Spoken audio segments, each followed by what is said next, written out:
sure I'm starting from a clean reset for the fisherman jewel manipulation.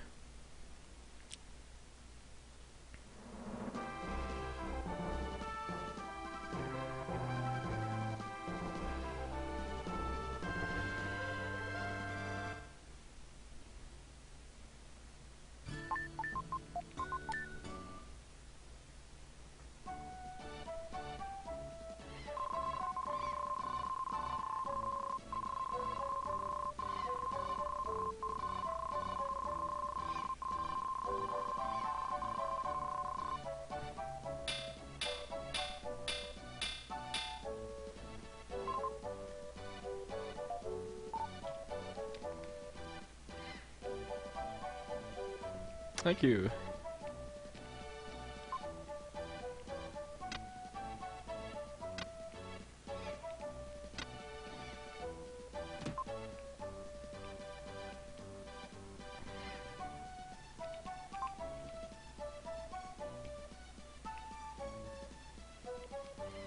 This isn't completely cold though. I did some practice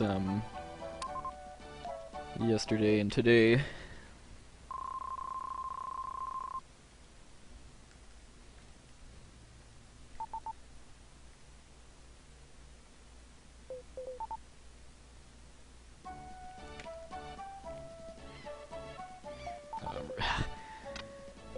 It's kind of annoying to line up.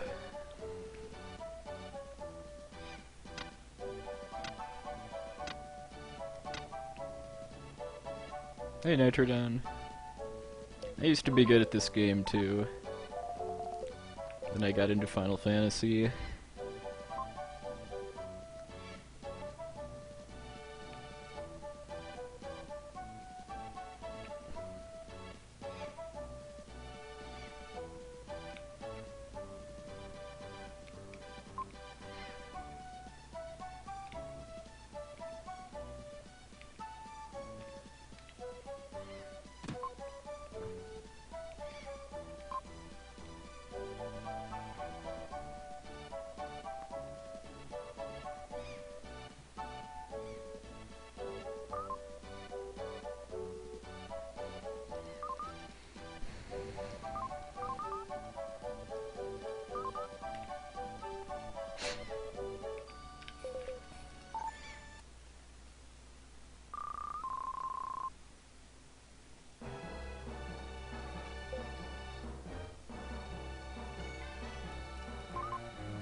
Uh, I think it's exclusive. I don't think there's really any music in this game that's from other games. I mean, the sound effect library is pretty much completely ripped off from ActRaiser and other Quintet games, but the music is all unique as far as I know.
Well, I should be able to one round Castoth in the refight.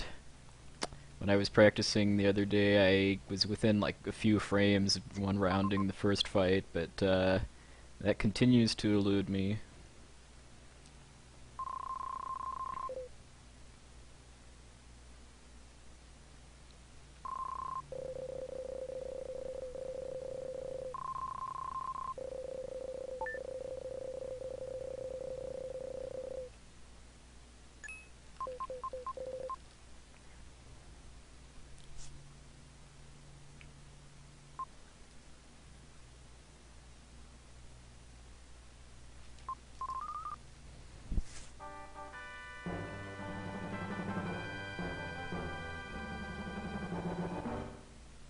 Hey, as far as I get. Thank you.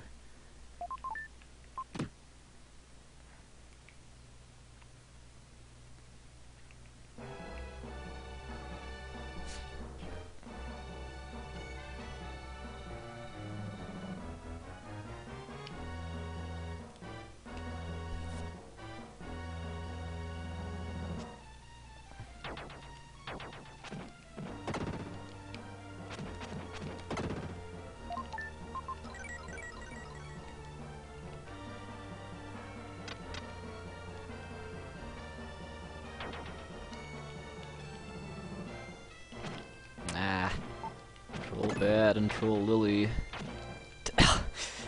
Two Troll Bats.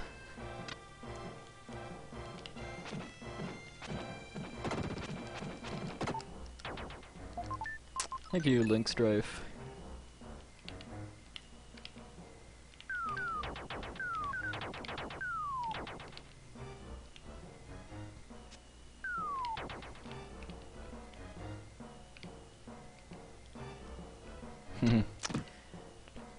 That is very true, Jen.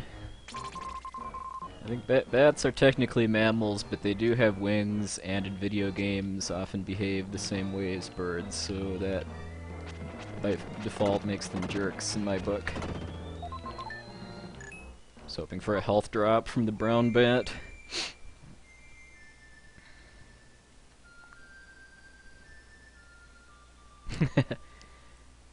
Well, in this case it was more 3 troll bats. Ah, ah, ah, ah, ah.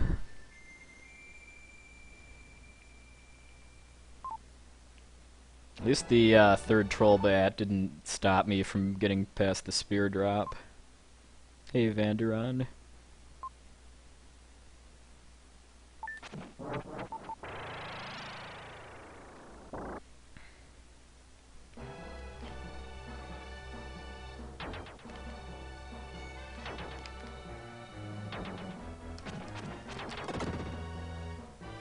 Hey, Sonic.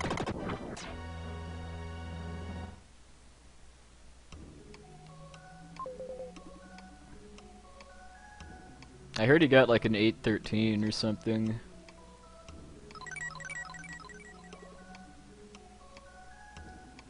That doesn't really change anything for me. My goal for SDA submission is sub 810 right now.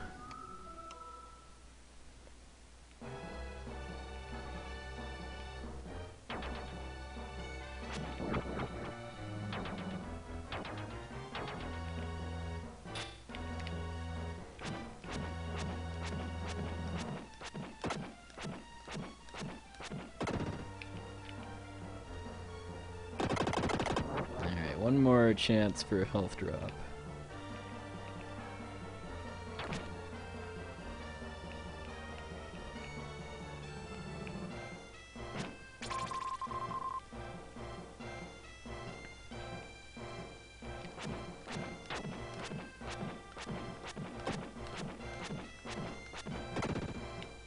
Boo. Well, it's gonna be YOLO time for the Inca ruins then.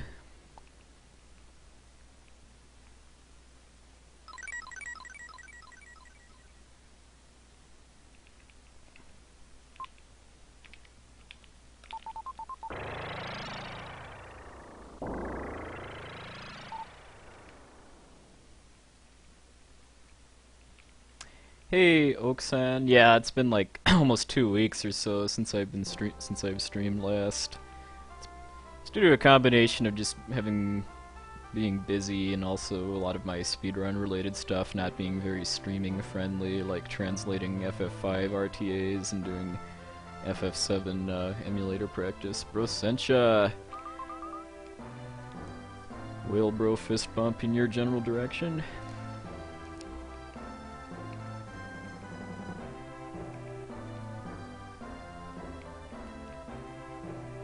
Mmm. Time for a large, yummy roast leg of yak. Oh, forget the chicken, Brosencha. Get yak meat.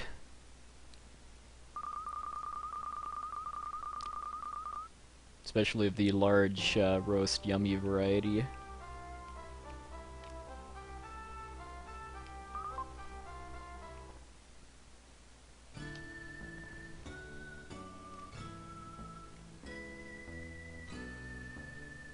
Yeah, my Edward's Prison wasn't really that good in my PB. I mean, when I was working on this game more actively, I was sometimes able to get like minus 10 seconds at the end of Edward's Prison.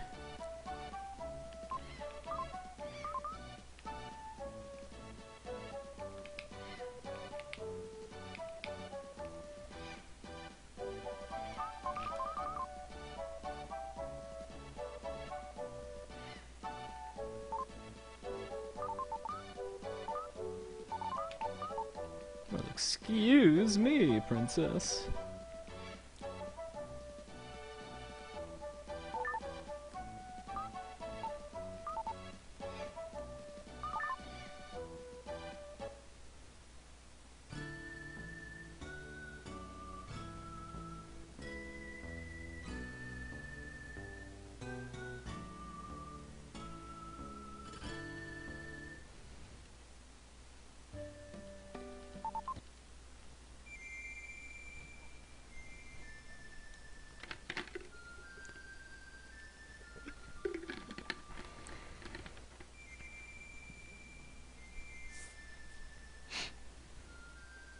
This is a very fun game. It's more, I kind of compare it more to a 2D Zelda style game than an RPG, but the controls are really solid, and there's lots of fun power-ups and abilities, and lots of goofy 90s era Nintendo translation too.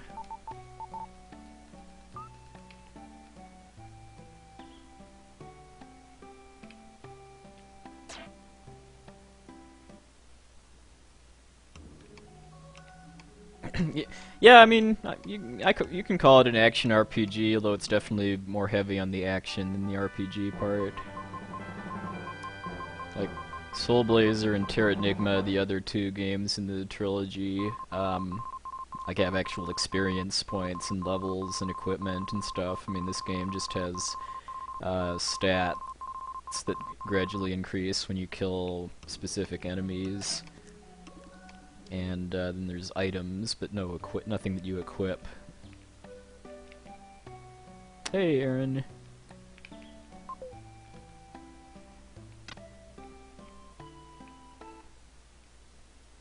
Yeah, Quintet's games are all good in one form or another.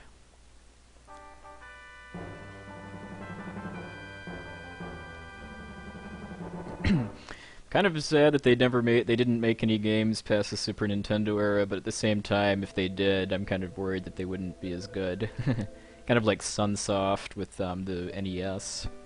Sunsoft's NES games are all really amazing, like Blaster Master, Journey to Silius, Batman, stuff like that.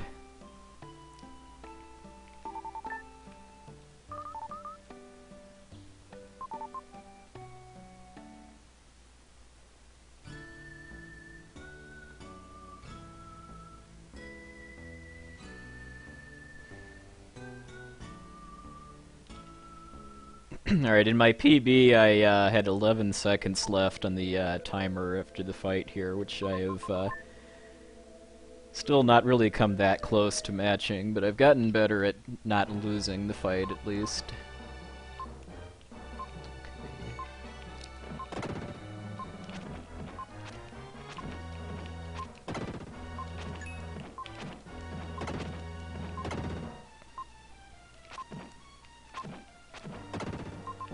was pretty mad, but at least I didn't lose. Evening, techie.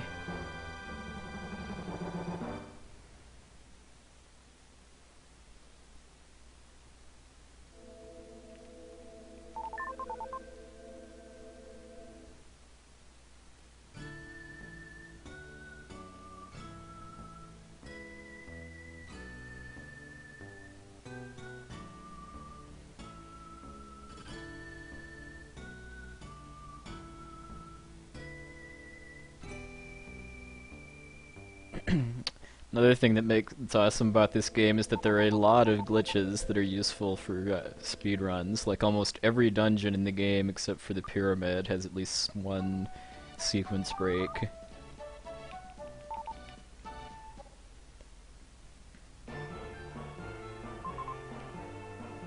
And it could be that there is something nice in the pyramid just waiting to be discovered too, like a fun room skip maybe. That would be nice.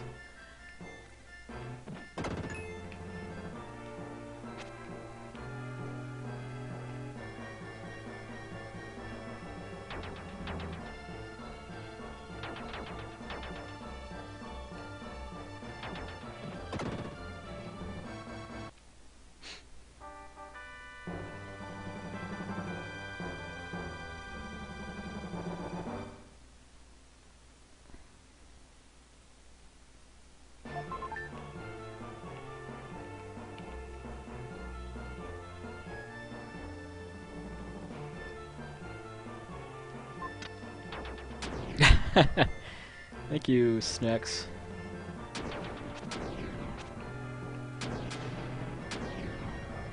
Yeah, the day that video game makes me that angry is the day to go back to bed and have a do-over. Hey, Wipey. Everybody should follow Wipey's Twitch channel, by the way. He just started streaming not too long ago, and he's working on glitchless Final Fantasy VI, which is something I aspire to get into eventually too. Still got lots to do with FF7 in this game though first, before I pick up something new, along with getting into shape at Final Fantasy V for SGDQ.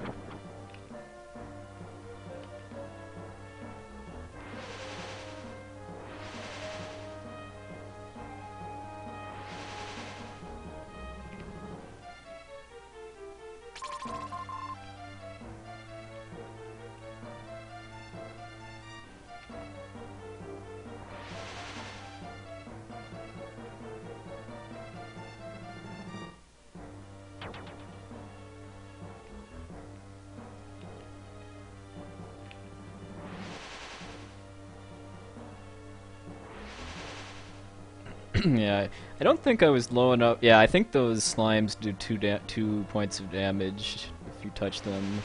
So I wouldn't have died if I'd have gotten trolled by when they spawned, but getting that health drop from the statue is still nice, because that means unless I get hit by this caterpillar, which I didn't, I can actually take a hit from the boss without dying.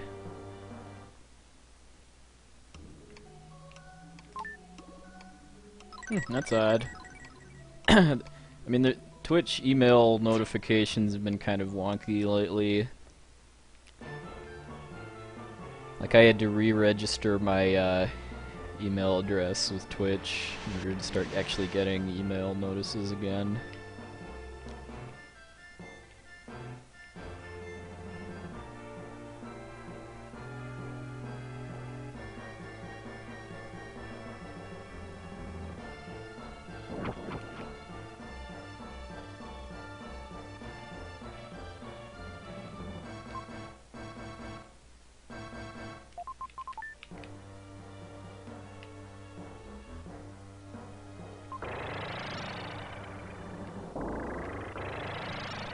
Yeah, SGDQ is going to be July 25th through 29th.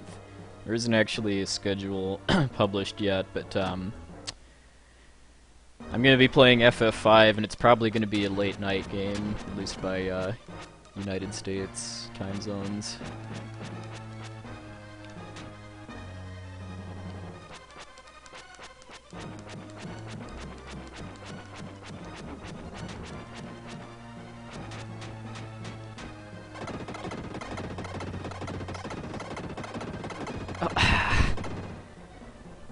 just a hair early there.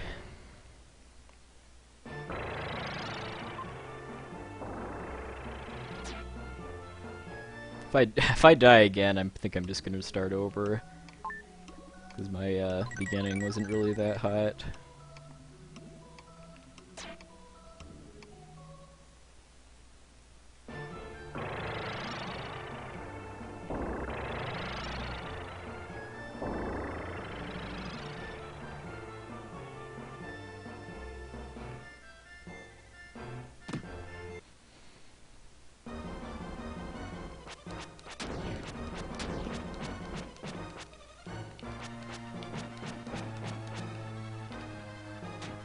And now he gives me a really good pattern after I've already died, of course.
Hey, Crimson Soul.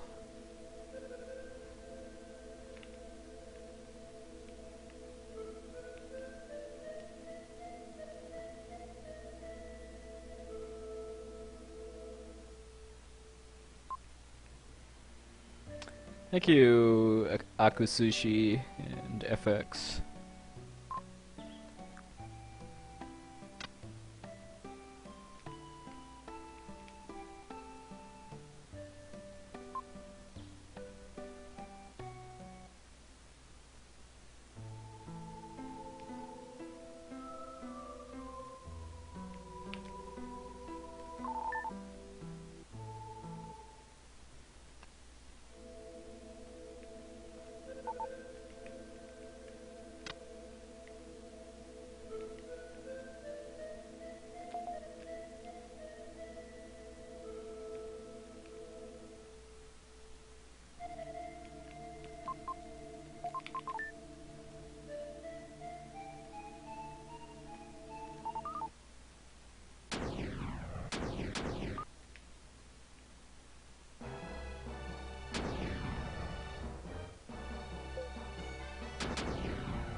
Nom nom nom.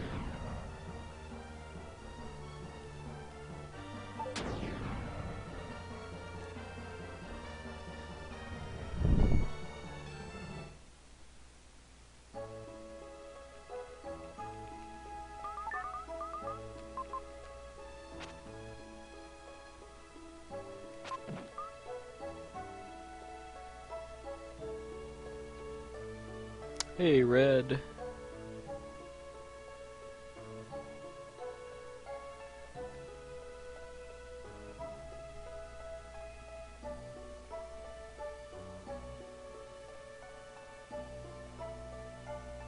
Yeah, I heard Final Fantasy IX was not kind to Karakarn today. I think he tied my worst completed run for random encounters, which was my Crystals for Life run, from what he told me.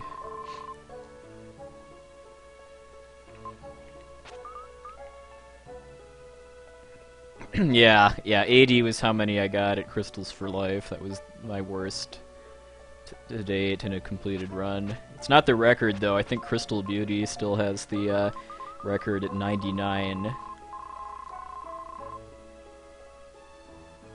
Oh, yeah, oh, the Tetramaster tournament.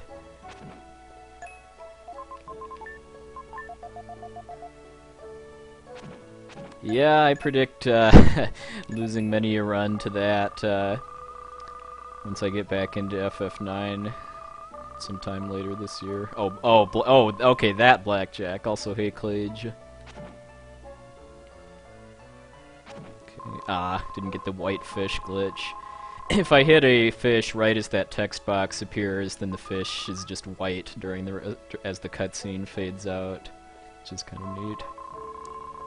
Empty Eye! How did Metroid 2 go today?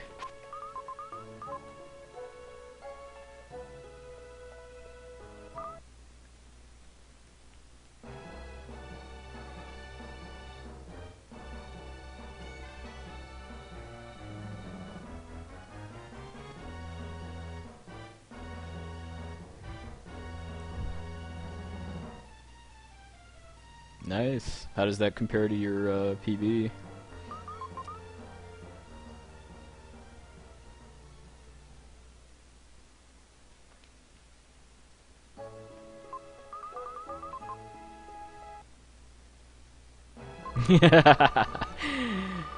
Yeah, Kara has interesting physics, like being able to power walk at the same speed that Will can run, hair that's immune to the elements, except during the ending.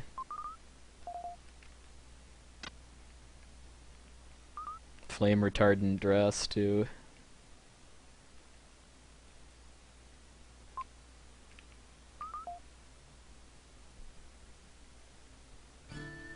Yeah, I never actually got the Excalibur 2 as a kid, although the fact that it existed was probably my first exposure ever to the whole concept of speedrunning.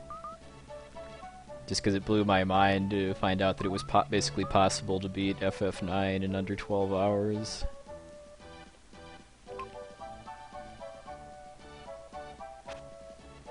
Hey, Tratus. Yeah, I've got the record for this. For 100%. I haven't done enough any percent runs to have a time I'm proud of yet.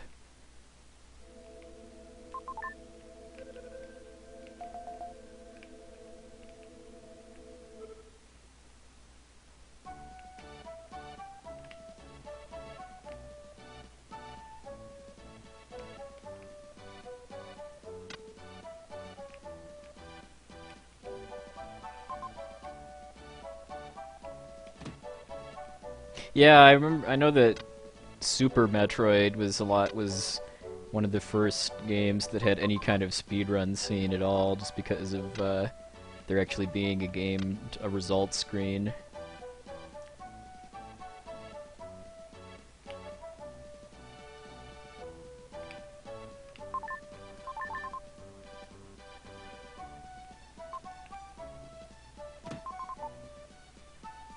No, I have not actually. I have a card of Terranigma in Japanese, but since I live in the United States, it was never released here in English. But as soon as I get a Super Nintendo Flash card, that's going to be one of my next kind of casual play projects, is to play Terranigma with the English patch.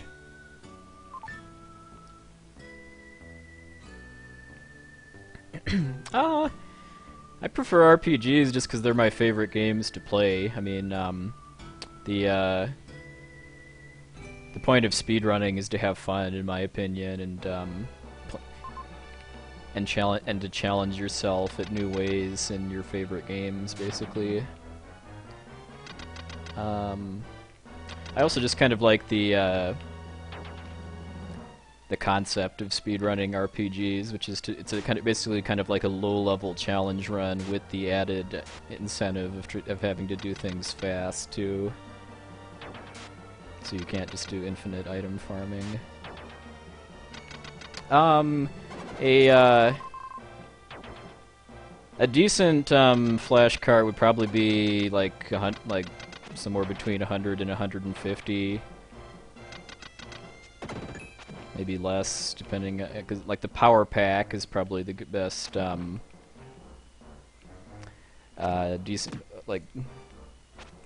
decently priced flash card. I'm holding out to try to get an SD2 SNES card, which is it's better for RPGs just because it's easier to save, since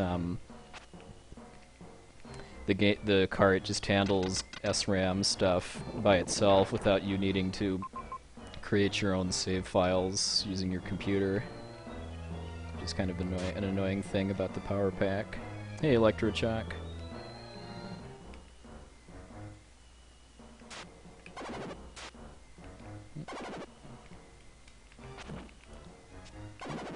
Ah.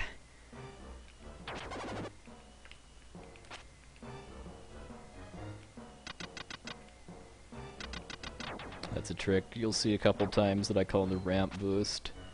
Basically, jump attacking near the top of the ramp lets me instantly build momentum, like I was running down the top.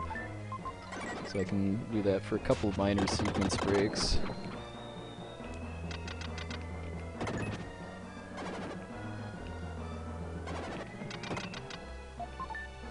Now I need to be kind of careful, because I don't want to die. Not yet, at least. I do want to die quite a few times in this run, but not until I'm ready.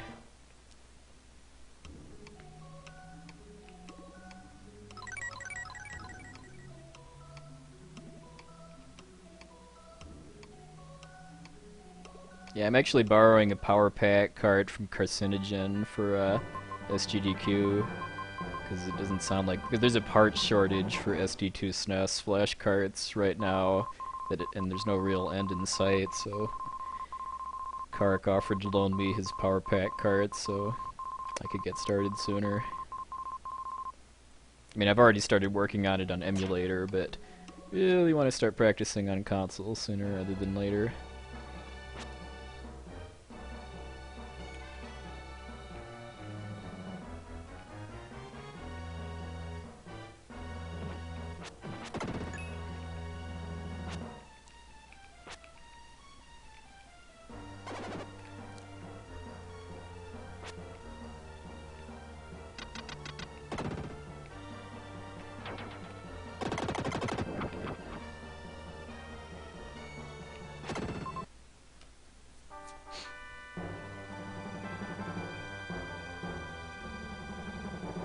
Yeah, I mean, it kind of seems to me like streaming is really what's made doing RPG single segment runs a lot more popular the past few years, because since a lot of them have, I mean, you do still get to see a lot of the cutscenes and other stuff, even in the speedrun of most RPGs, so there's a lot of nostalgia.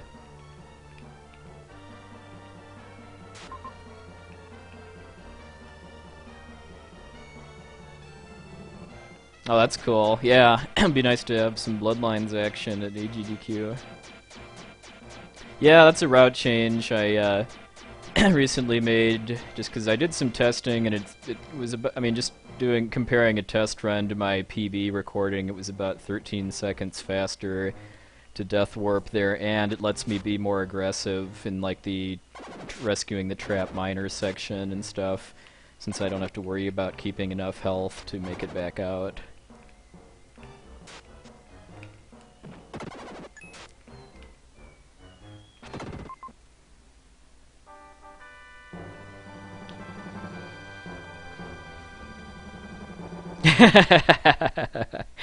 Well,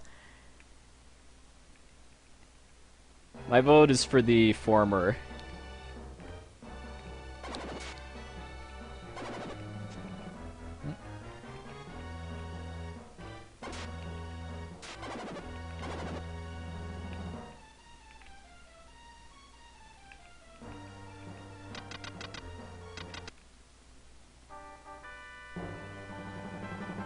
Blade skip. We must have blade skip.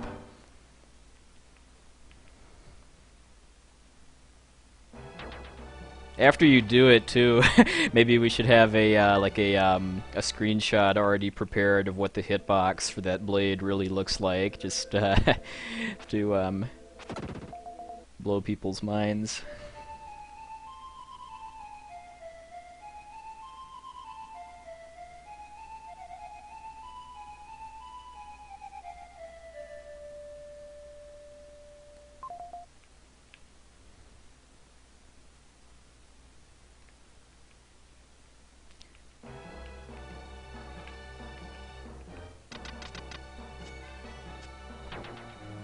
Ooh, looks like I'll gain a little bit of time back here.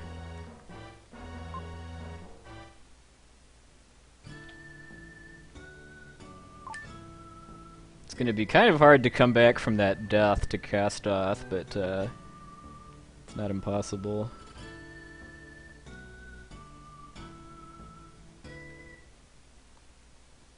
Hey, Pochaco. I'm doing okay. How about yourself?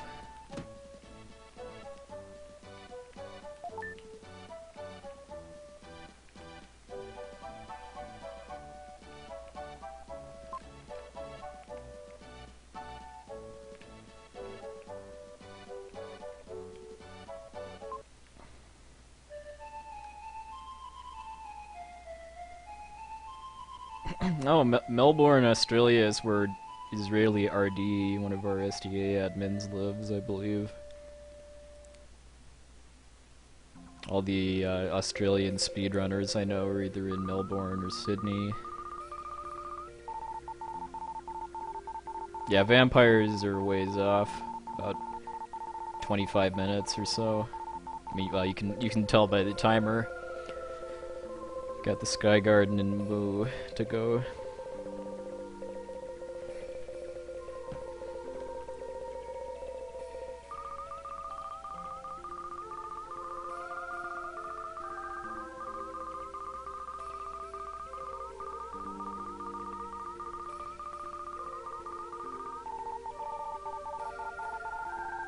No, I don't know about the memory visualization video game. What is that?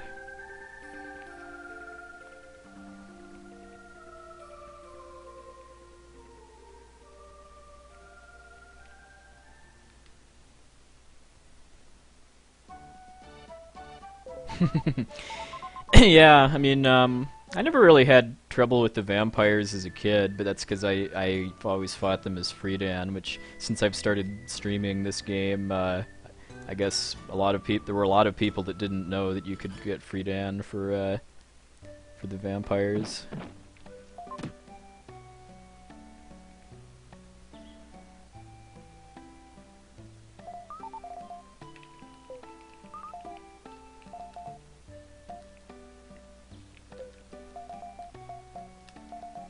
Oops. Alright, there we go. The hot spot for that oxygen tank is kind of stupidly precise.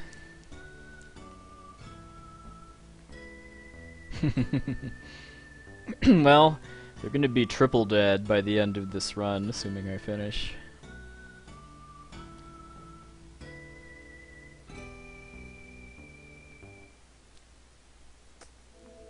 Well, for a speed run, if you want to get the fastest possible run, you do have to fight the vampires as well, just because it's about a 2-minute detour in order to get Freedan, just because, and it's all because of lazy programming on Quintet's part, since the save point that's closest to the vampires is where you learn the Psycho Slider, and the game isn't programmed to be able to handle both a power-up statue and a Will Freedan statue in the same dark space. So because of that, you have to go to kind of close to back to the beginning of Moo before you can get a dark space that has a Freedan statue.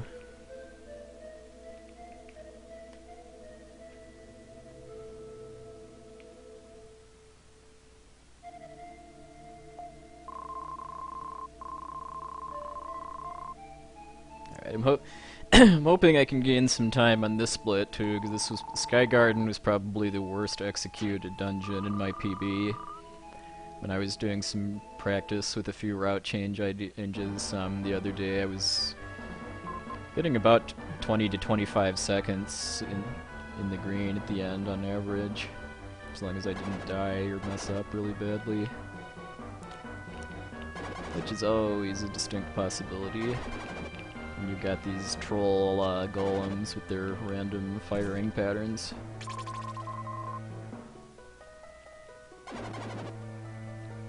Trollems, I guess we can call them.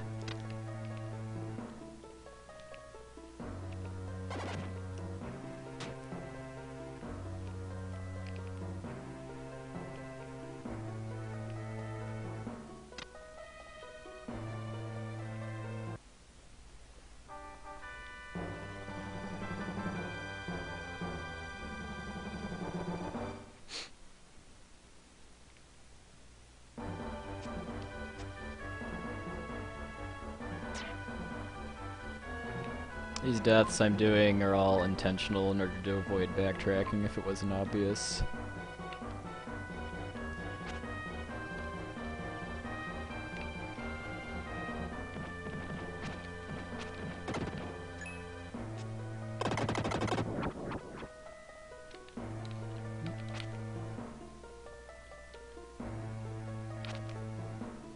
Ah, come on.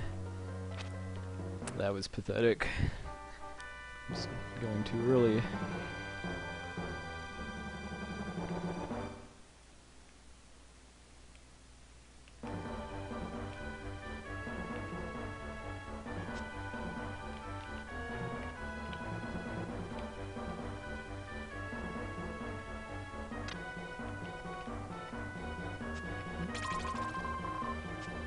This is a little route change I made too. As long as I wear down my health enough that I can die fairly quickly to that fire snake, it's about 5 seconds faster than actually backtracking all the way out.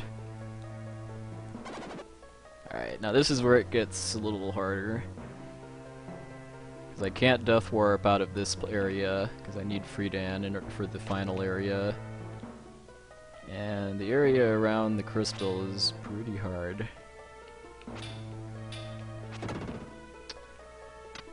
Here you go, Rocks.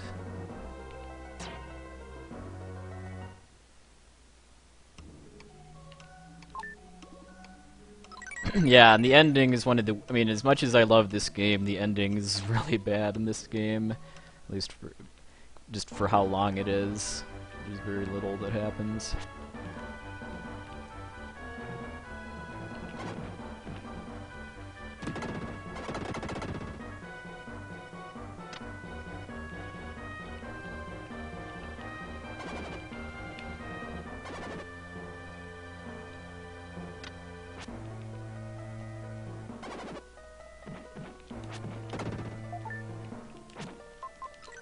Alright, good. That was something I was practicing, was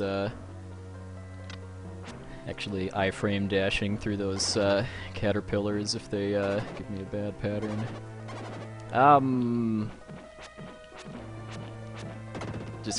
Mostly just because I find it easier to line up to get around them. If I take the bottom route, I use the corner of the center wall in order to get around to line up to avoid the caterpillar. I mean, is there a reason why I should take the top path? I mean, is it faster that way or something? For some reason I don't know about. I mean, I take the top path coming back. There we go. So I just find as long as I start moving fast enough, getting around the top caterpillar is a little easier for me than the bottom one. And then I can get lined up, just kind of do that slide past the next caterpillar while it's changing angles.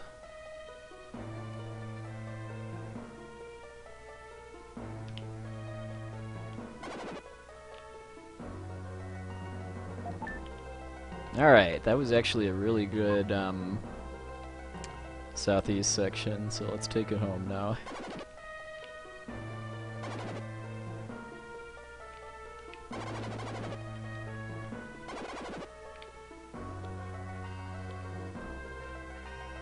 Alright, so far so good. Actually got more health than I need at this point.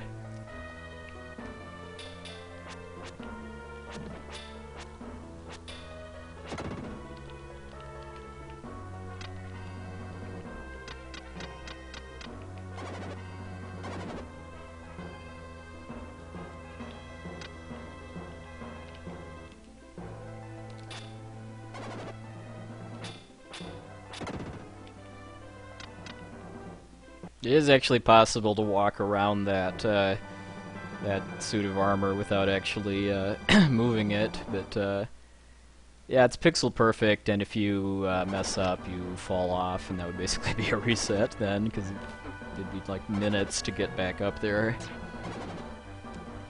Alright, time for Viper.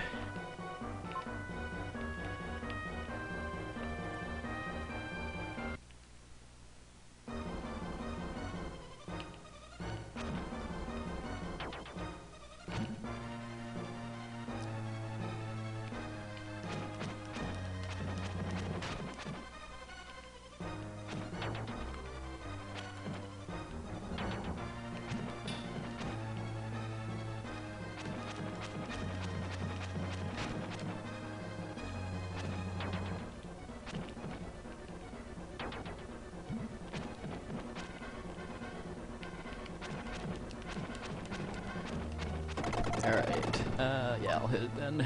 Wow, nice.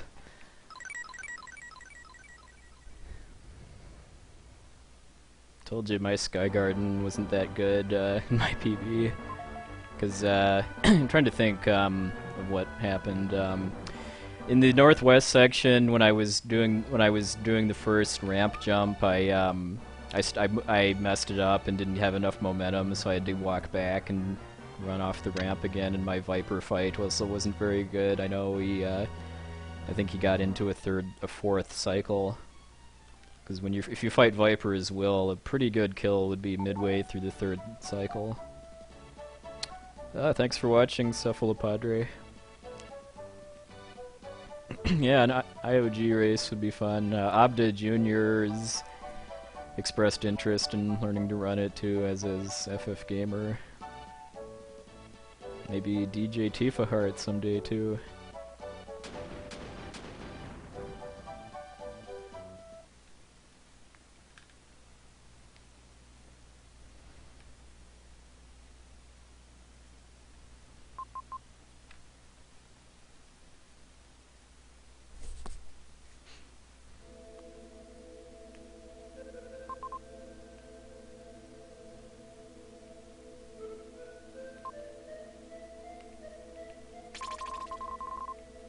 Fortunately, it's not a super rare or expensive game.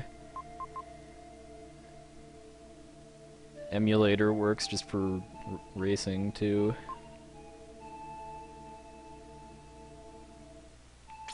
Since fortunately NES and SNES games are a lot more accurate for emulation than PlayStation games or N64 games. Yeah, well, yeah, that's kind of the problem with the emulator, though. That's why I got a Game Saver recently, which is basically a device that lets you do save states on console. I mean, it's only about $15 on Amazon, so even if I only end up using it just for this game, it's still a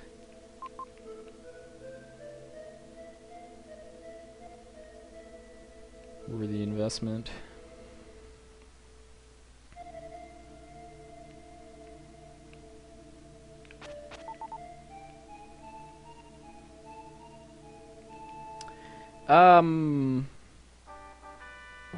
I know basically nothing about SRL server costs. I mean, I'm an admin for SDA Speed Demos Archive, and I've participated in races on Speedruns Live or SRL, but I'm not an admin or have any kind of authority or anything with SRL.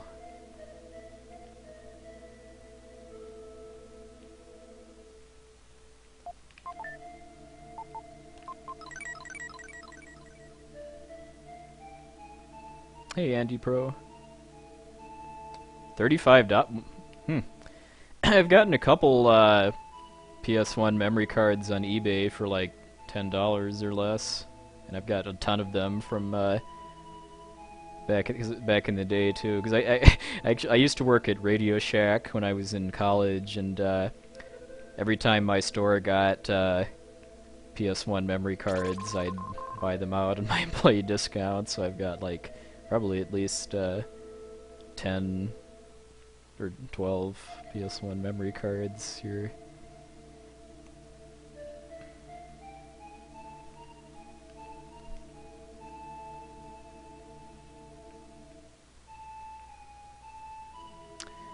Yes. The 100% speedrun definition for this game is all 50 red jewels plus defeating Solid Arm in Gem's Mansion.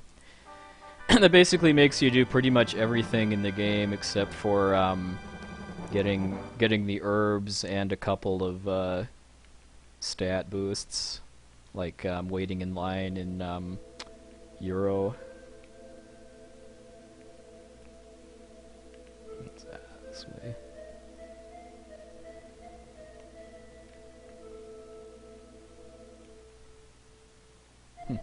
Did they actually say anything insightful about Crisis Core, or just laugh about how long it is like they usually do with my runs?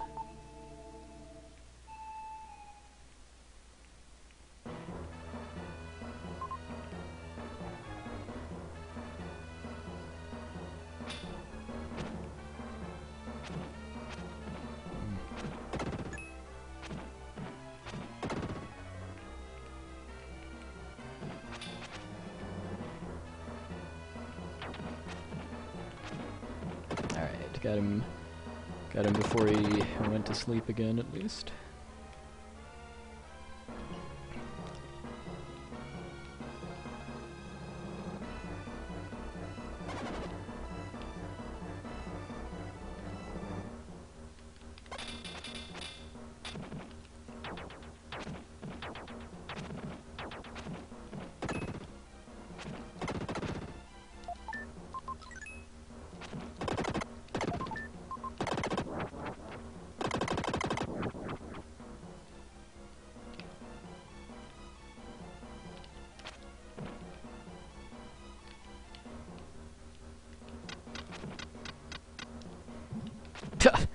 Okay. These teleporting wizarobes are the most annoying random element in Mu, that's for sure.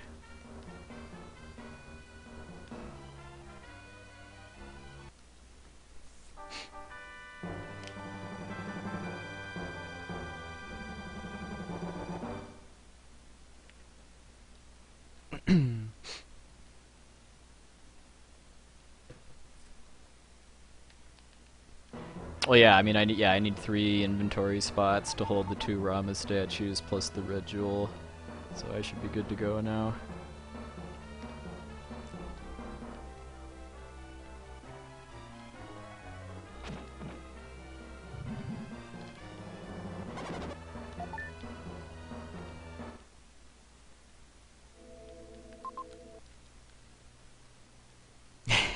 Yeah. Thanks, Lily, for giving me a hint to the puzzle I've already solved. It's the thought that counts.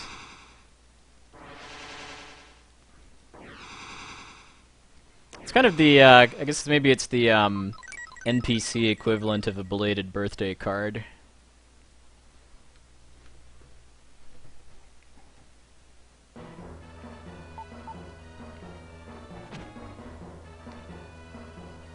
Yeah, I'm usually a little late on the uptake for using the statue while I'm running up the stairs.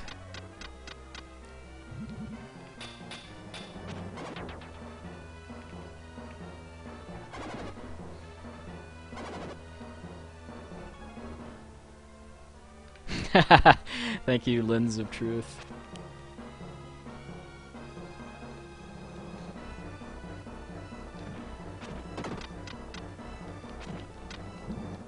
Alright, got it. Yes, got it first try. I kind of struggle with that sometimes, but I find that the closer I move the bounce ring to the ramp, the easier a time I have getting the golem skip. Because for anyone that isn't familiar with that, I can take advantage of the fact that there's basically like a sliver of land at the top of that ramp that the game recognizes as flat land instead of part of the ramp, and therefore I can actually attack and wake up that golem instead of doing what the game expects, which is to go get Friedan.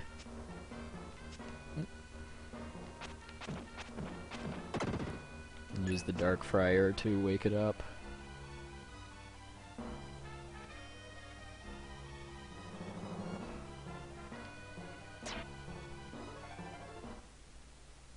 Yeah, the wizards have been a little too kind to me today. Usually I've taken more damage than this, so I'll have to run into some slimes on my way to the next statue.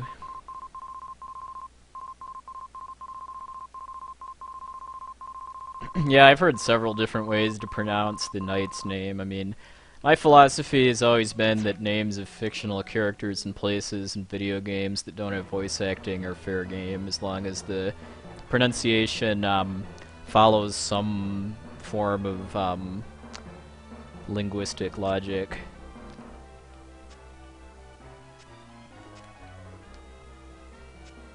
Okay, that may have been a little too much, but we should be okay.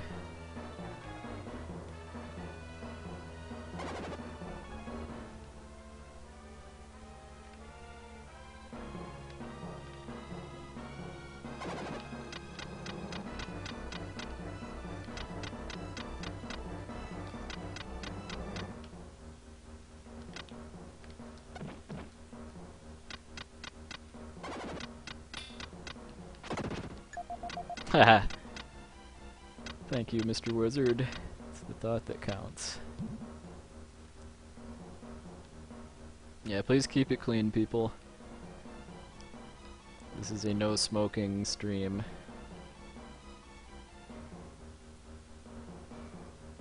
At least no smoking illegal substances.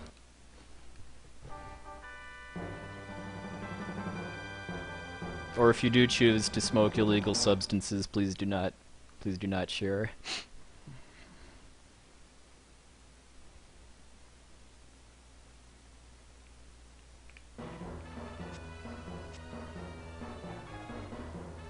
Mr. Wizard was the man.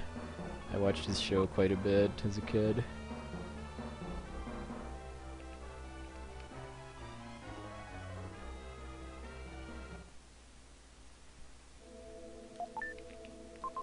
Oops. Ha! It was too early that time.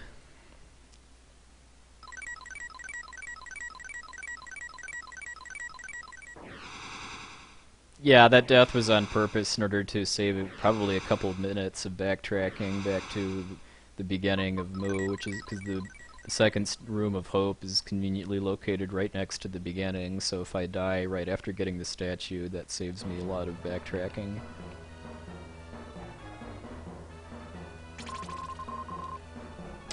The most difficult point in the game is the pyramid, in my opinion. Probably the second most difficult part is the some parts of the Sky Garden. And the most difficult boss in the game is coming up in a few minutes.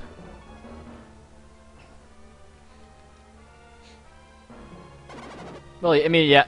I mean, this is... I wouldn't call any part of this game that hard for a normal playthrough, but for a speedrun, like in the pyramid, your stats are so low at that point that it's very, very easy to die in certain parts.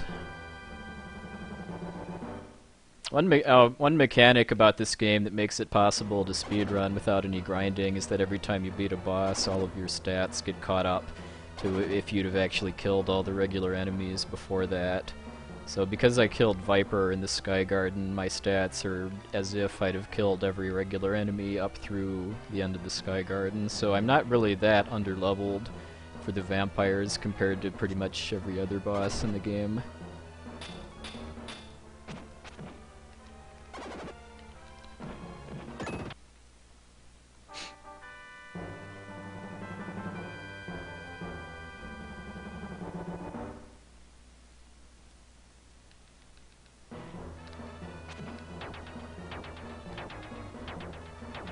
Yeah, well, yeah. I mean, yeah, I mean, speedrun or casual, I definitely would say the vampires are the most difficult boss in the game. Because not only because of there being two of them, or did they have basically twice as much health as a normal boss, but there's a time limit too. Let's see.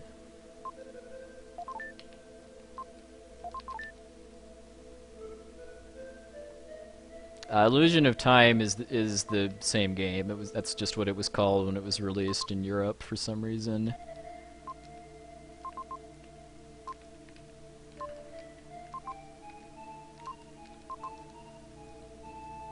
Yeah, I mean, if you use Freedan, you can shoot them from afar with the Dark Friar, and it only takes 20 hits per vampire instead of 40. All right, here we go.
Alright.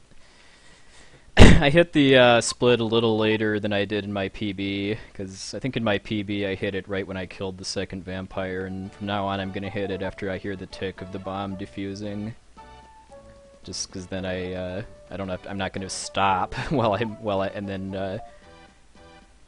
I'm hitting the key before I go defuse the bomb. But yeah, that was, I mean, I've done a lot better. Like I have a highlight on my in my Twitch archives and on my YouTube of a vampire fight from one of my practice streams that was, I mean, I had like a high, I was in the high 90s on the bomb timer at the end, which is anything over 90 is a really good fight in my opinion. Yeah, because you can actually you can examine the bomb twice. I guess if you can examine it again between the first time you talk to it and when the when the tick for diffusing happens. So yeah, you can cut both wires. Yeah, it's a very odd bomb too, because if the timer runs out when one or both of the vampires is still alive, then you die. But if it runs out after they're both dead, then the bomb is a dud.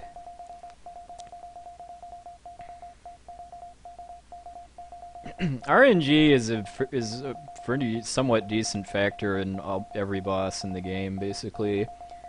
Not so much for the regular monsters in the dungeons, but it is a bit of a thing for the bosses. Like getting a really good time on the vampires requires a bit of luck too, as far as how they move and if they ever overlap on top of each other.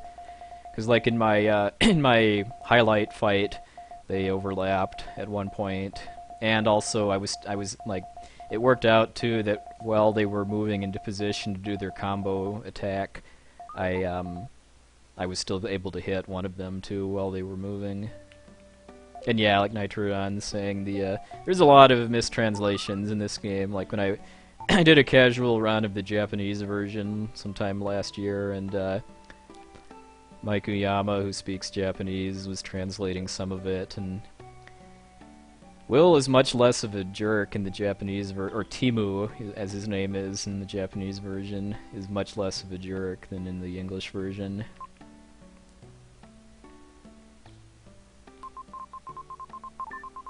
Alright, 24 joules is exactly where I need to be.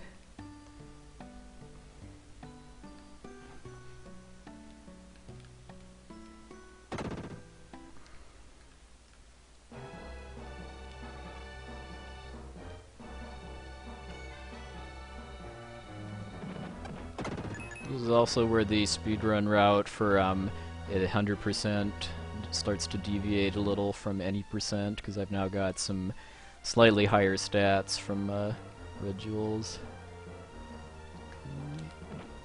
Alright, got the first one. And failed the second one.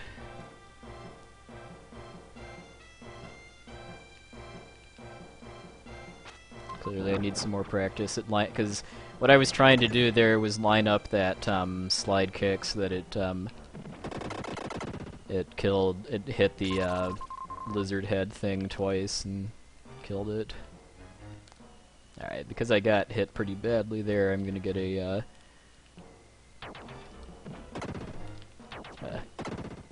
HP jewel here, since the health I have in after this place needs to last me all the way through the Great Wall. Probably going to lose a bit of time on this split because of getting that HP jewel and messing up the second lizard quick kill.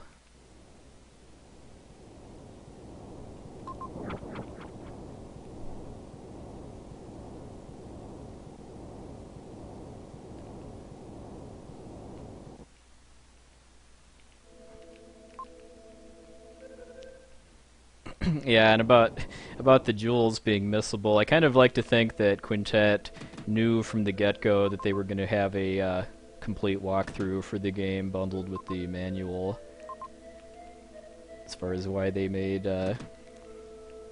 so many of these jewels so insidiously placed. Like the one for talking to Seth in the Incan ship.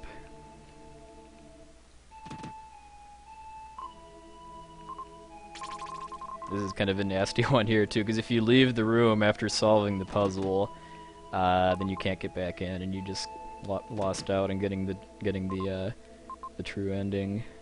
Well, not the true ending, but getting the secret dungeon.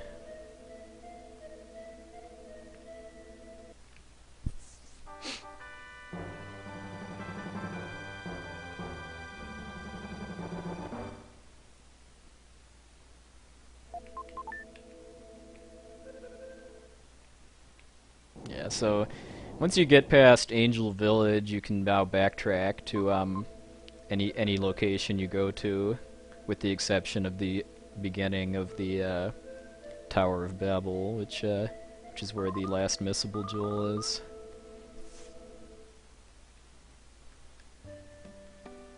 Alright, so I'll lose a few seconds here, but otherwise it'll be kind of close to even.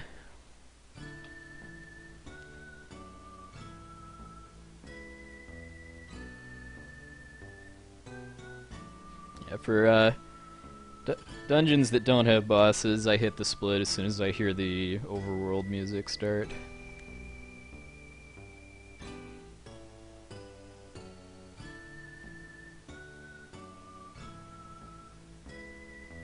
Yeah, they are in flying V formation.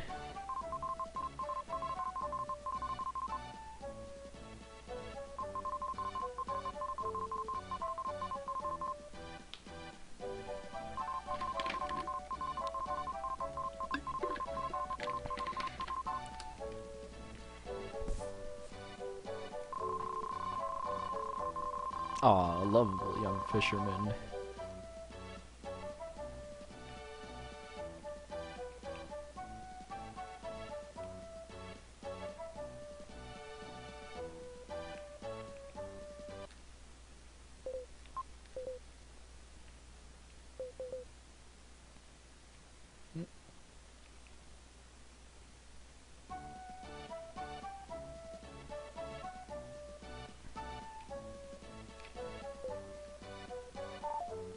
This is yeah. Coming up here is another one of the evil, evil parts of the game, which is figuring out what to do after this cutscene here, because I mean, you have to just think to look into your inventory and find an item that wasn't there before in order to figure out where the next dungeon is. Like when when I was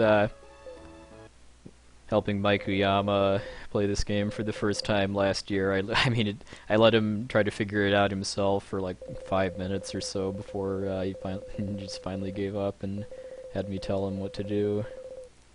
This is another one of those things where I just figured they rationalized it by saying that there was going to be a walkthrough in the manual. The yo-yo game? Well, that would be Star Tropics, if you ask me.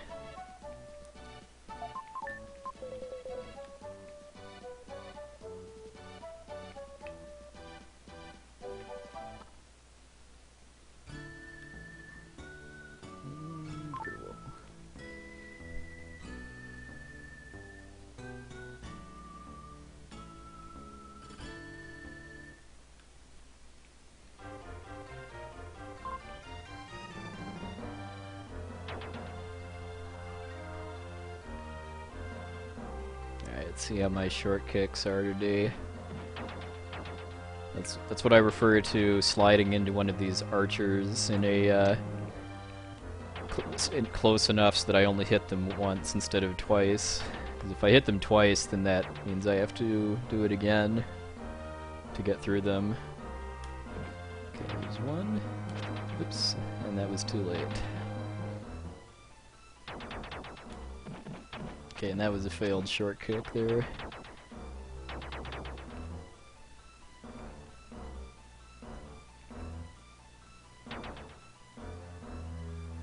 Yeah, I don't think I ever actually used the yo-yo as an Earthbound.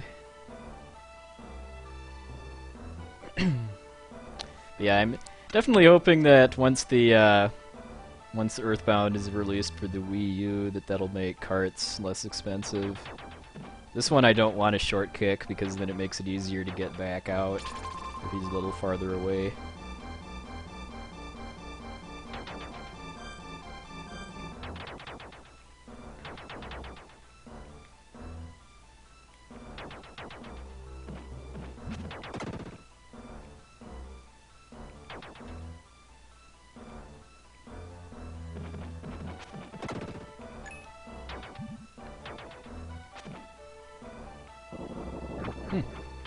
It's the first time in quite a while that snake hasn't just been sitting there waiting for me as I go back down the stairs.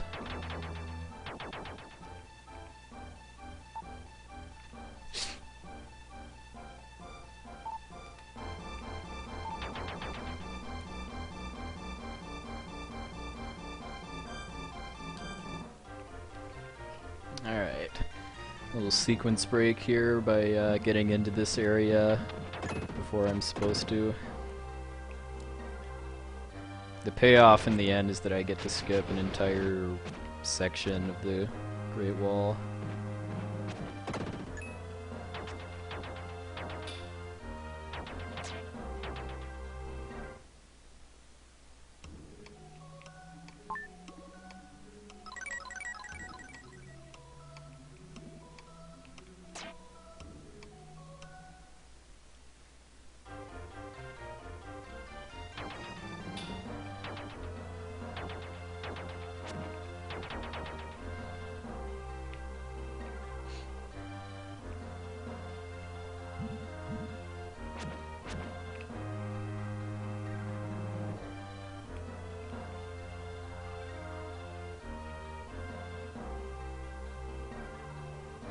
That would be really, really nice if there was a trick discovered in order to be able to kill this guy with Will, since that would remove the need to get free Dan at all, but unfortunately I don't really see that happening, given just how far away he is from, unless you were able to go out of bounds and go through that wall or something, I don't really see how you'd be able to kill that guy with Will's abilities.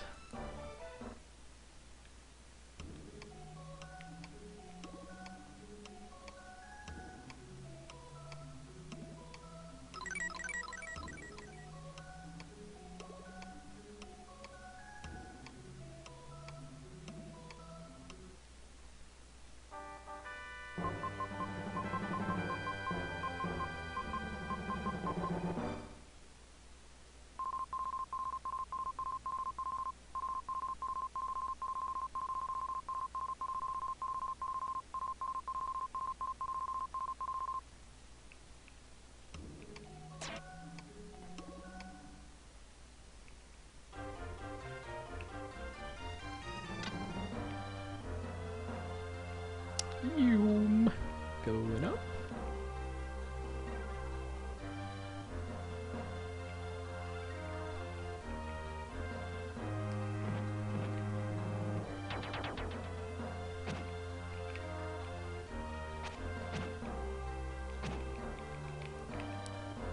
This is always fun here.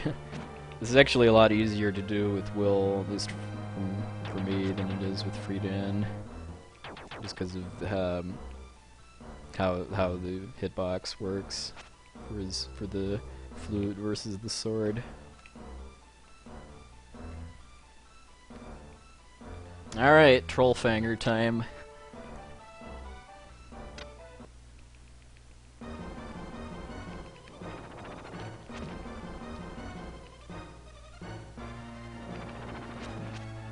Not a great start.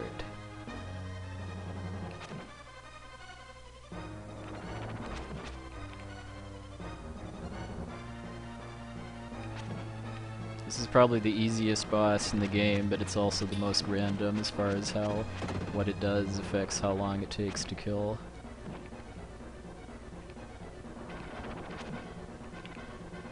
So I'm really hoping it does that egg-spitting pattern as many times as possible, just because that lets me get the highest number of hits per cycle. Unfortunately, it's only got a 25% chance to do it per cycle, though. Generally, it's going to be doing either of its dive patterns.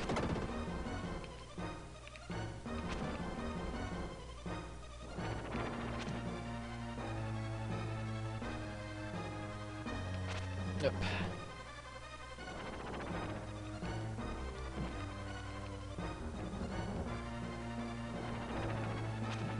If I hadn't missed, it'd be dead now.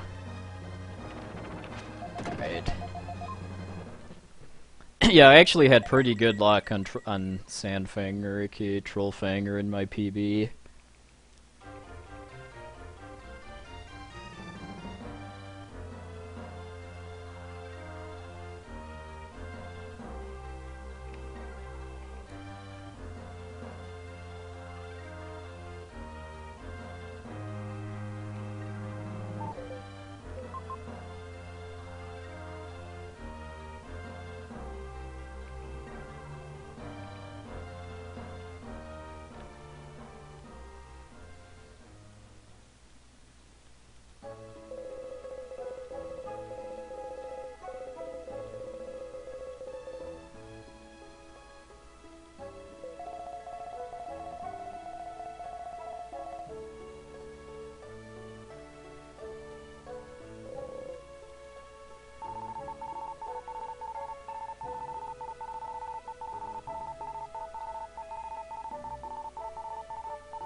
It is encouraging that I would be in the green by this point if I hadn't died to cast off.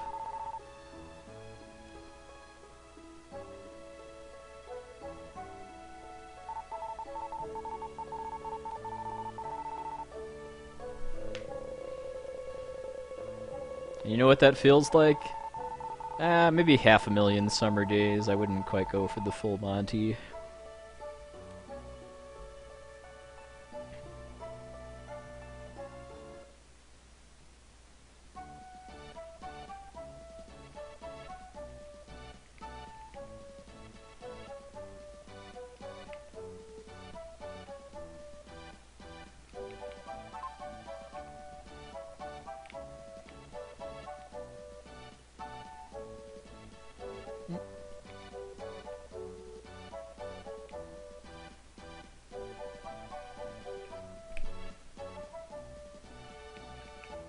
Run away!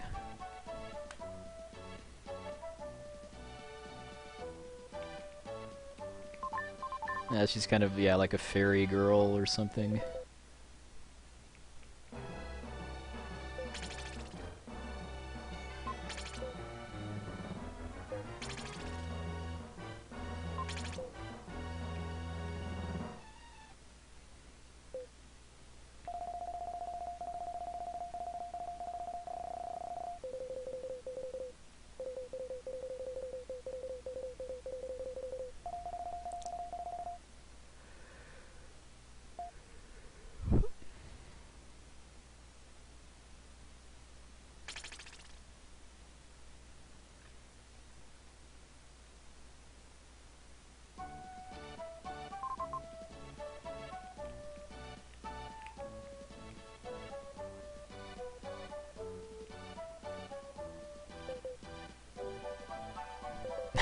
Yeah, kids playing Russian roulette, basically. Yeah, that's not disturbing or anything.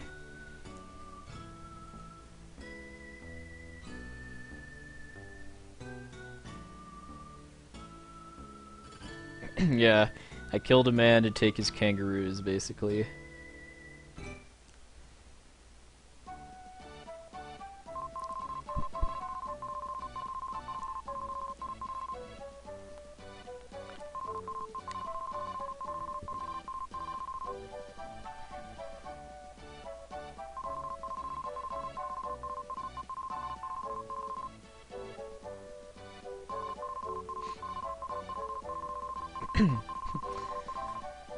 Hey, it's only par for the course. I mean, I did cheat at cards with my friends, sell out a escaped slave for a jewel.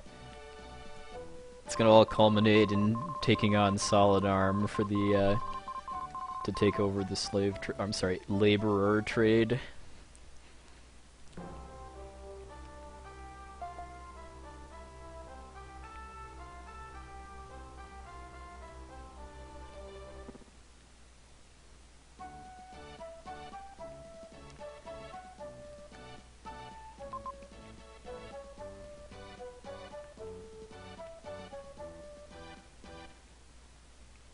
Yeah, I used to hate the next dungeon a lot, but it's really not that bad once you know where you're going.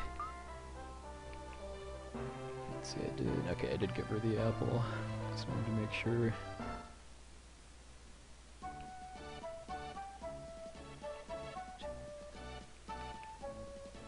Yeah, Orange Nova knows what's up.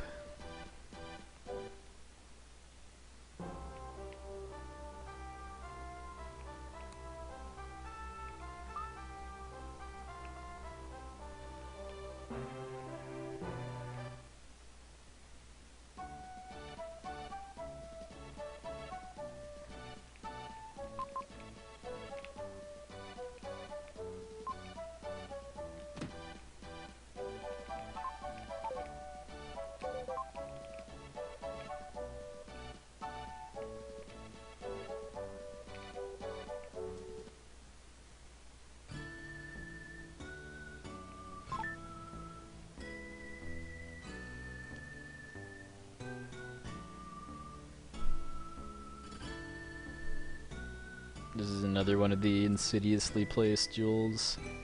Because it's the only jewel in the whole game that actually requires backtracking to a town you've already finished your business in.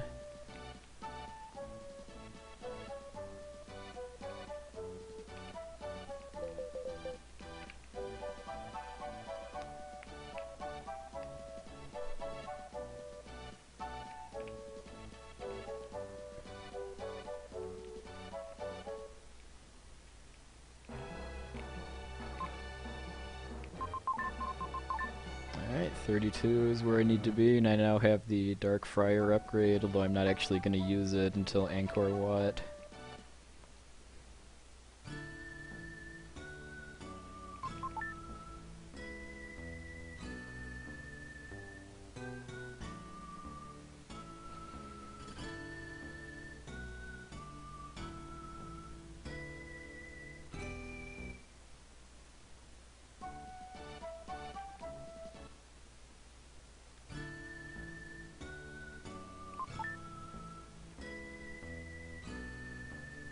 Edward's Prison Blues. Got the Edward's Prison Blues. Alright, good night, Wipey. Thanks for hanging out. And once again, anybody likes Final Fantasy VI, make sure to follow Wipey's channel. He's just gotten started with streaming himself, and he's working on a glitchless Final Fantasy VI.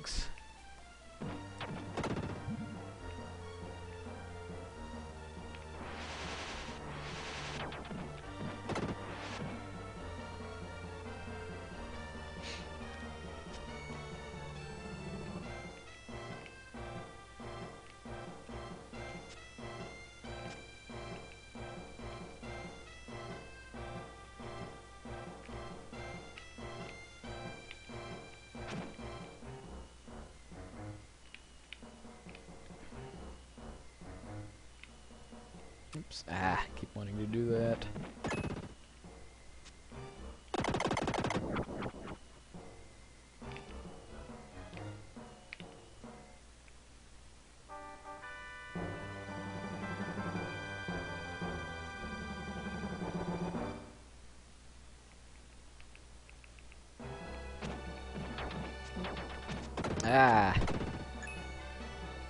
That was a debacle.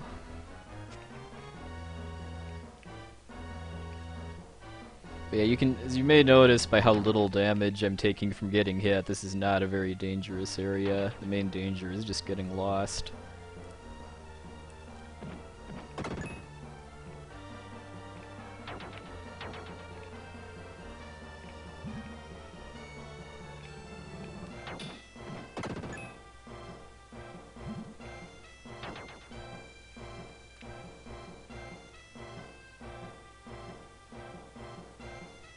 Eee.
Oh, the natives village. Well, that's where I'm going next.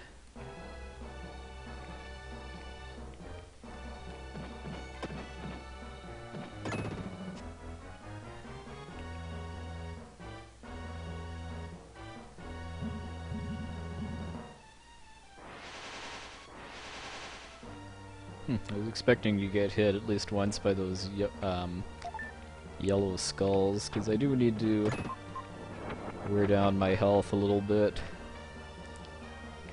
to set up, because there isn't really a really fast way to die after getting the teapot.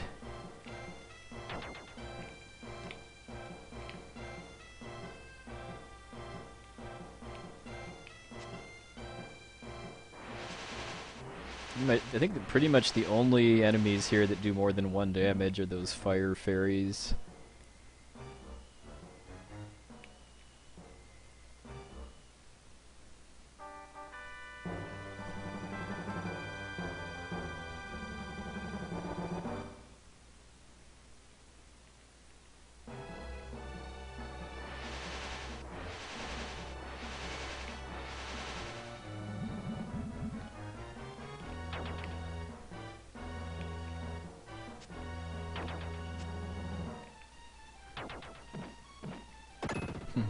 This is one of the only places where the game actually lags too, because of just how many spiders can be on screen at once.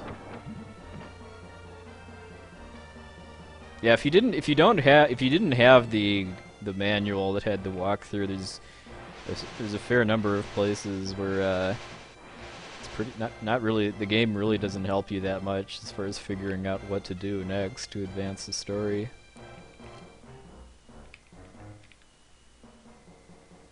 Yeah, it's too bad that opening this chest makes you lose your charge, because otherwise I'd be able to use the spin dash to get back out of here a little faster.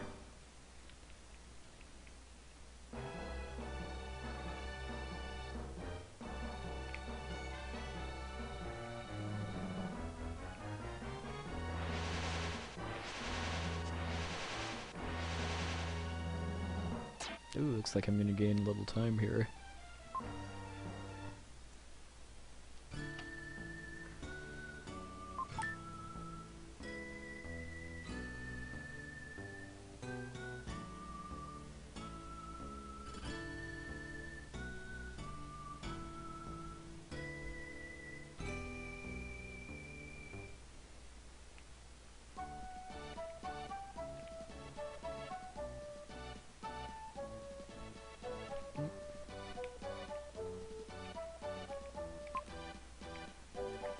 talking to that guy there gives you +1 strength, which helps out a little bit in the rest of the game.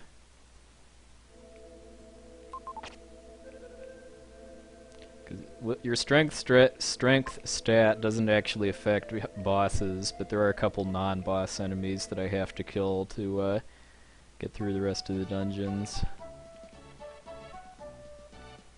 I actually just got a Robo-Turret cart about a week or so ago, so now my Quintet Super Nintendo collection is complete.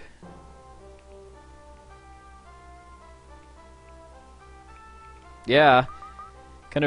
Yeah, it's always felt to me like there was meant to be a boss in Angkor Wat, but Quintet just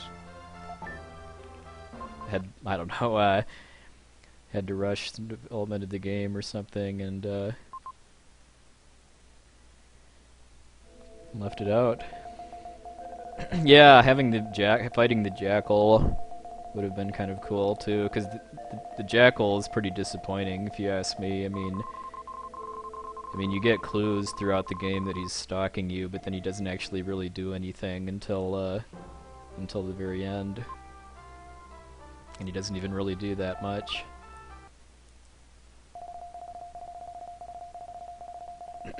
Oh, nice. Yeah, I've only got a Japanese Terranigma or Tenchi Sozo cart, but once I get a Super Nintendo Flash card, I'll finally play Terranigma. I can play it with the English patch at NTSC speed.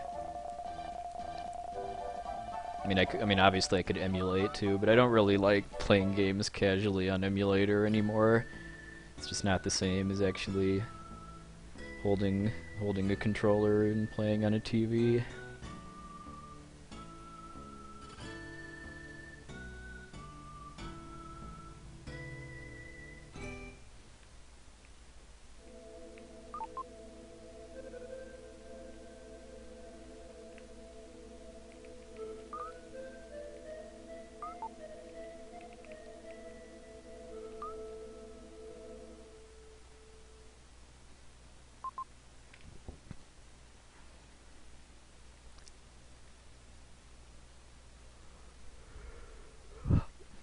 Yeah, PJ is has quite the show.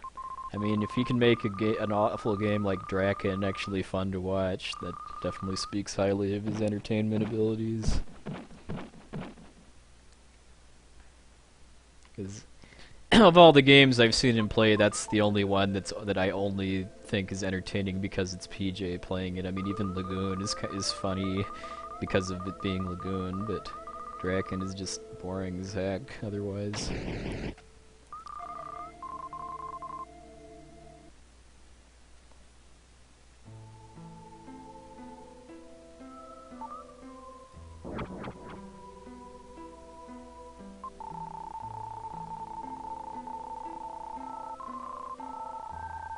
No, I was just saying that of all of PJ's games, the only one that I think is only entertaining to watch because it's PJ playing it is Draken.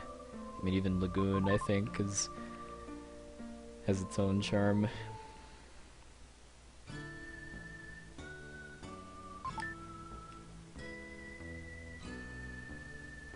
To eat or not to eat? Well, I guess we chose to eat.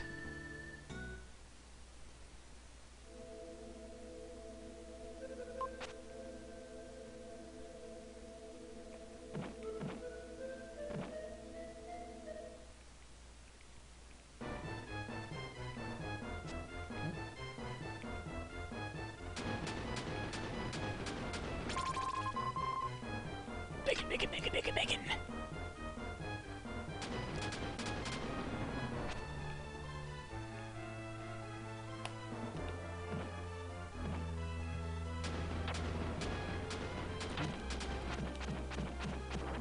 And because of getting the extra strength jewel in Euro, it takes 2 less hits to kill that statue, which definitely helps for not getting hit by the other one, which I kind of failed at.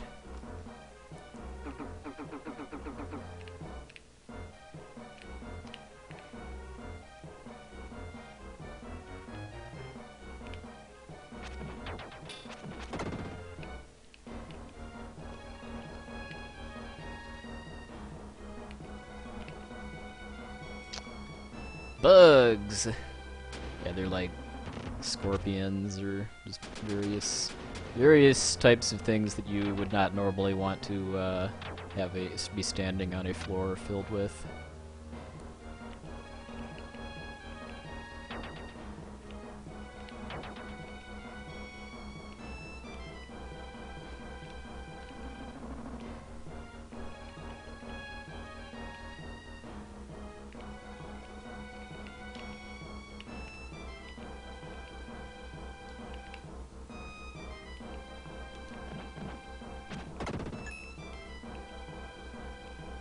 Wow, the flies went easy on me today.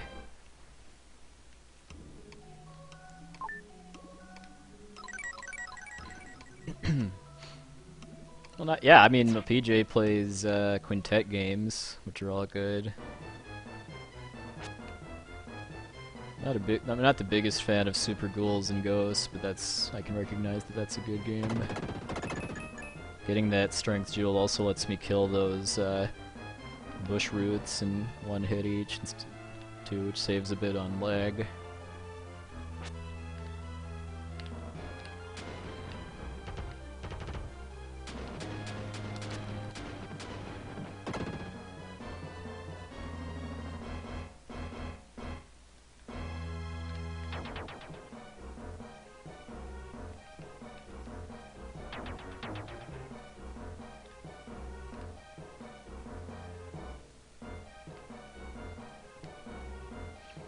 So the way death checkpoints work in Angkor Wat is a little different than a lot of other parts of the game. There's two fixed checkpoints that work even if you don't have enough dark gems. And I just activated one of them so that I can die here and save a little backtracking after getting the jewel. And it also transforms me back into Will, and I need Will for his slide ability in the next temple. And I get a health refill out of it too, so everybody wins.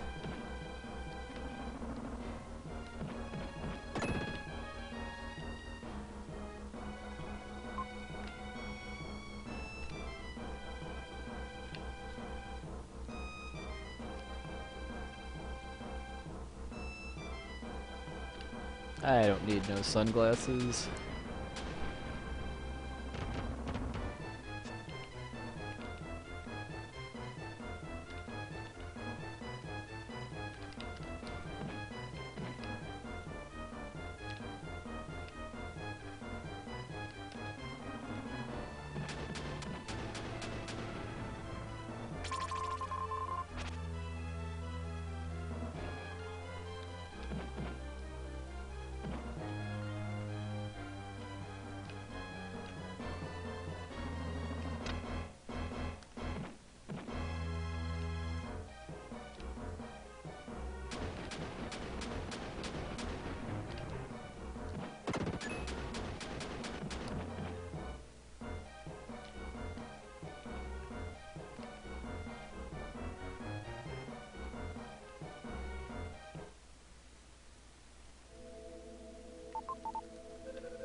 Oh, yeah. I mean, if you have a choice, turning off stream preview is usually a good idea.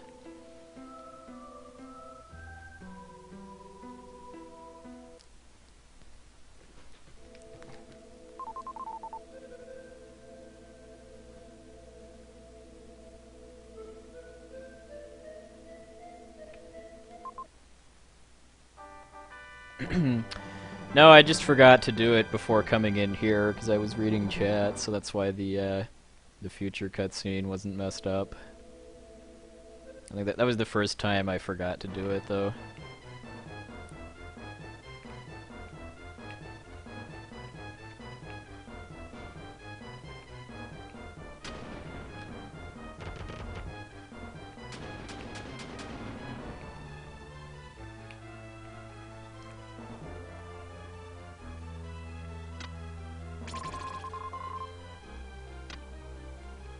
Yeah, this is another place where any percent would be a little different, because after getting the Gorgon flower... Oops, where am I going? In any percent, I would just die at my first chance after that to get back out of that temple, but in 100% I have to go get that jewel on the way back.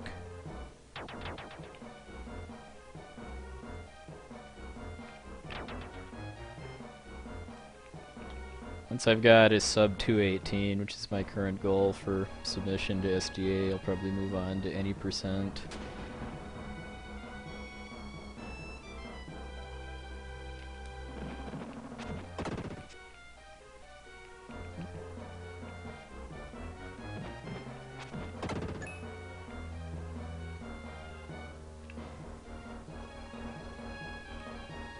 I don't really know what a good any percent time would be yet, but my hunch says that sub 2 hours is possible, even if you can't do the Earthquaker skip.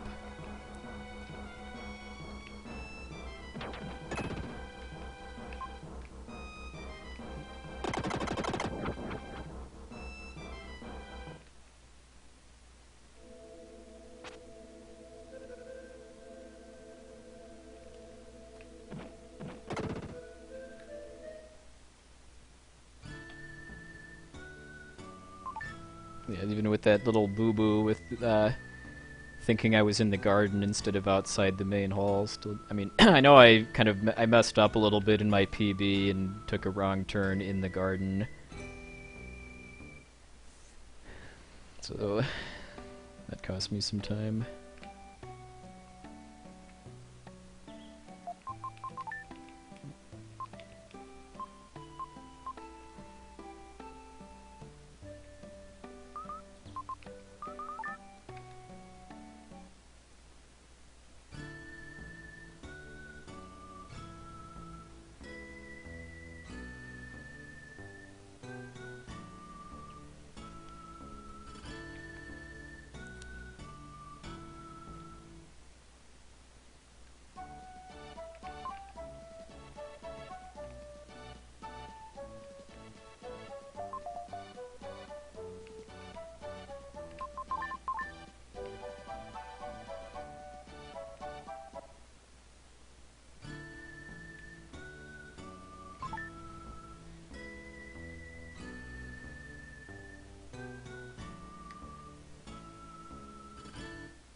Yeah, XSplit tells you if you have dropped frames.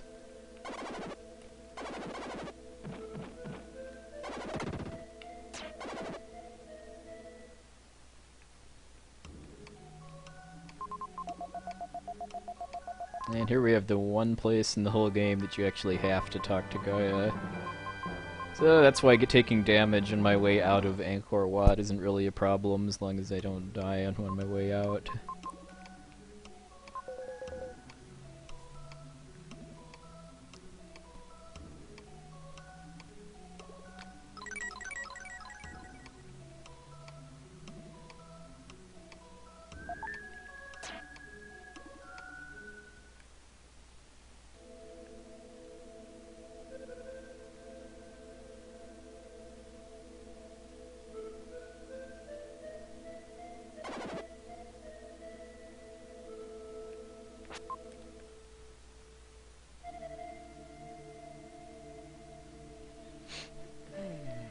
Alright. So the difficulty level is pretty variable in the pyramid. This is kind of one of the medium difficulty sections.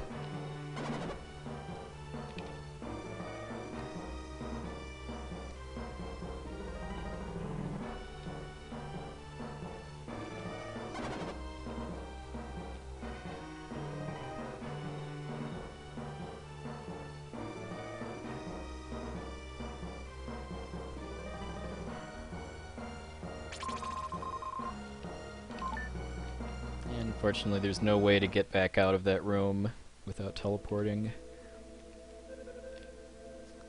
Otherwise, I would do so and just get the lithograph without having to come back up to the hub.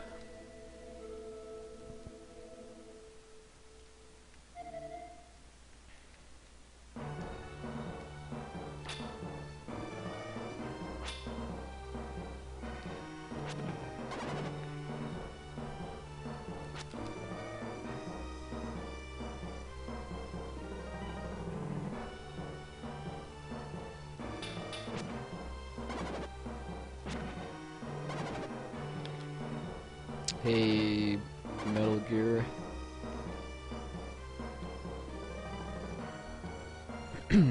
That's a trick that I call iframe dashing or invincibility frame dashing. Basically, if while you're running is either Shadow or Freedan, you attack and then tap forward in the direction you were running, all in one motion. You can resume the run without really losing speed at all. And if you do it with kind of the right way, you can pass through enemies when they have no hitbox, like that.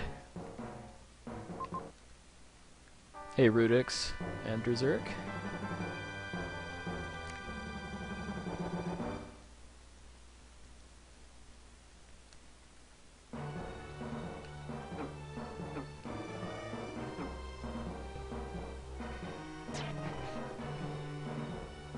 No, no, it's not frame perfect.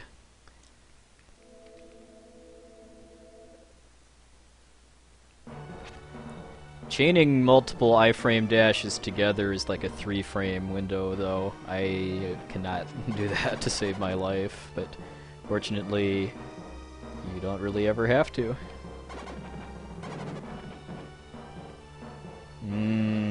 Large, yummy roast leg of yak.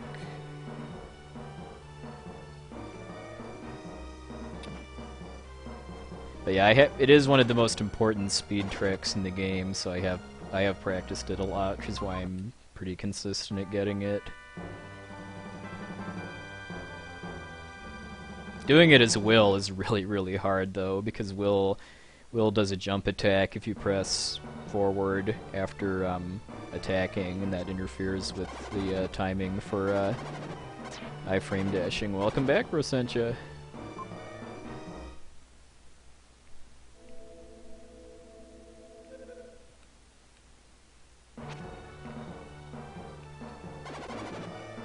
Did you get the chicken you were commanded to get?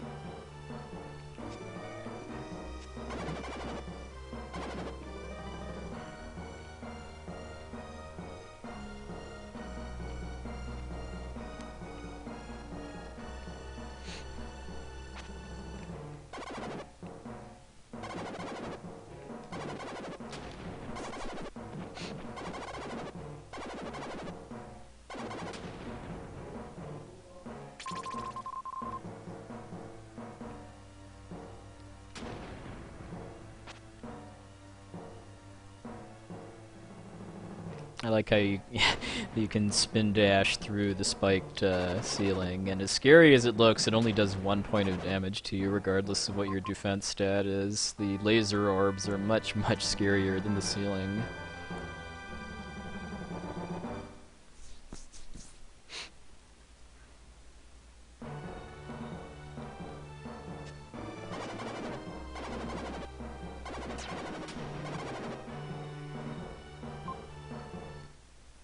Alright, last 2 rooms were pretty easy. Next one's one of the medium difficulty rooms, and then that's followed by the fun room, which is the hardest non-boss part of the game. Hey, Leon.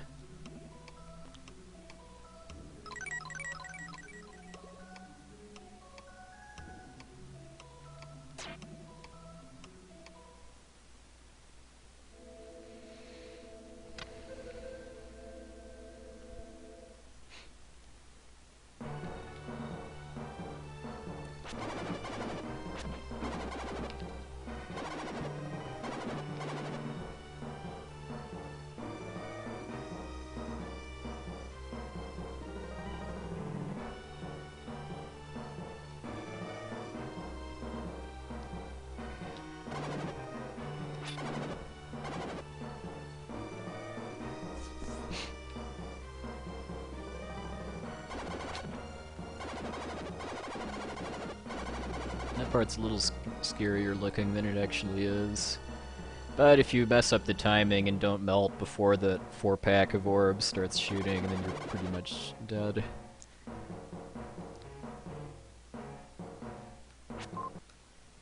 Nice. Got the pseudopod pose at least once.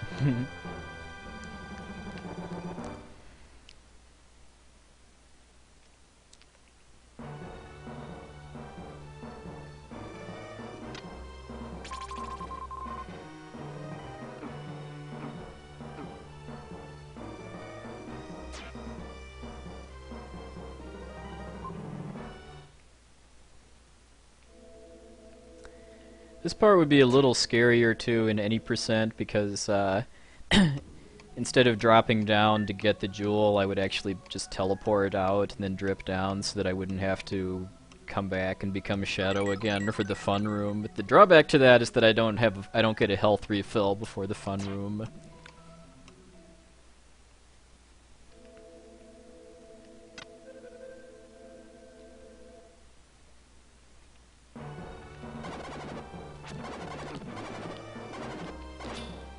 Woo. I used YOLO strats for that first section, and only getting hit once is pretty nice.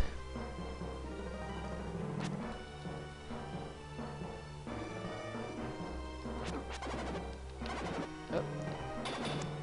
Got RNG trolled there a bit.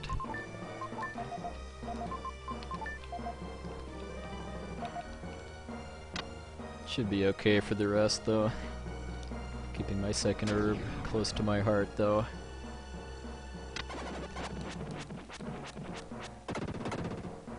I'd only have one herb instead of two in the any percent too, just because I get one of them from red jewels.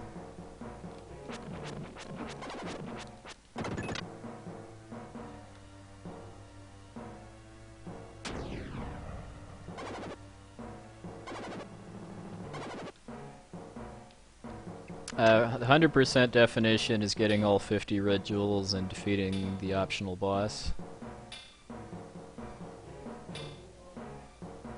Like it's unlocked for getting all of the jewels.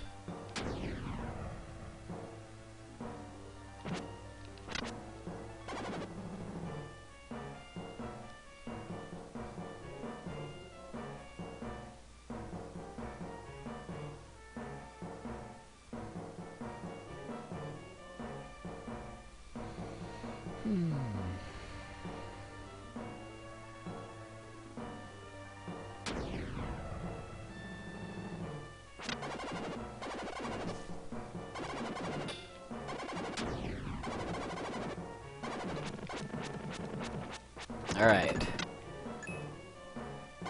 Bested the killer six-pack without a hit. Without an unintentional hit, at least. That's also a little safer with having that extra strength point from Euro, too, because it makes it take 2 less hits to kill laser orbs. It's Shadow is the name of my flaming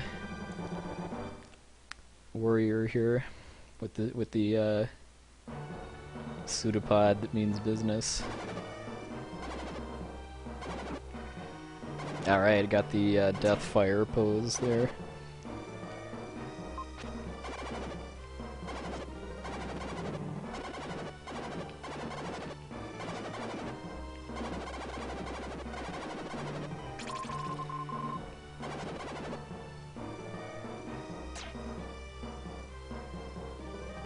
Alright, and we're home free. Bye bye, fun room. Don't forget. Well, okay, you can forget to write.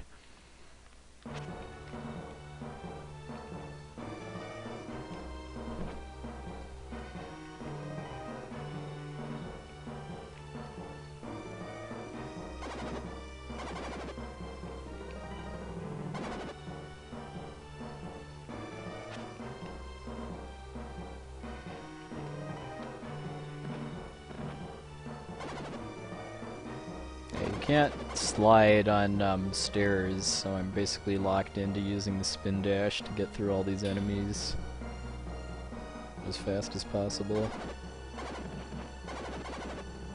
Yeah, I die on purpose a lot in this run in order to cut backtracking, basically.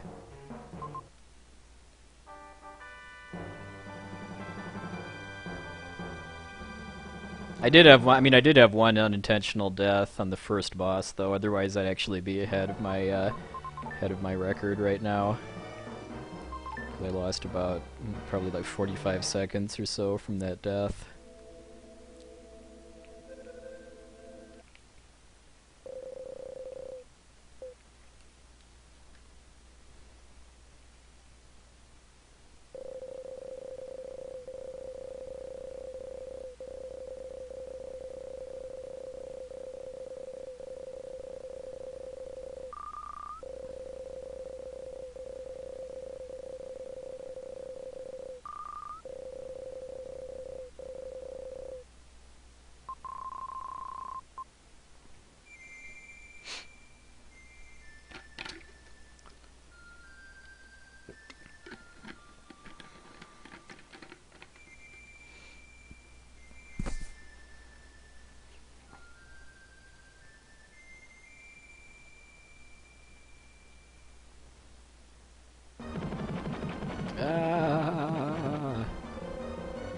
Fortunately, Will's hair and clothing is highly flame resistant.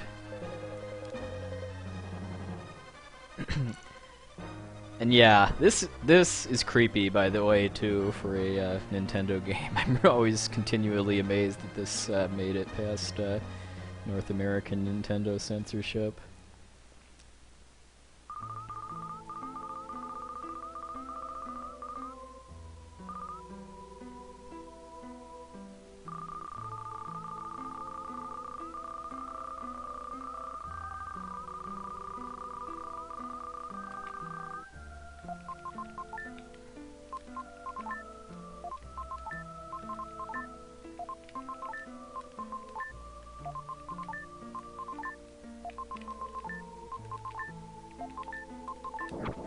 And unfortunately, you don't actually need to get or read the journal that tells you what order to place the tiles in order to do it.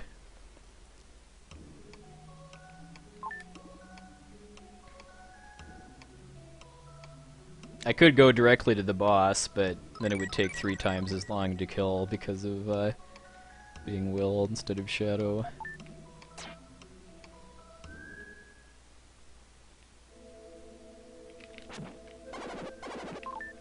Alright.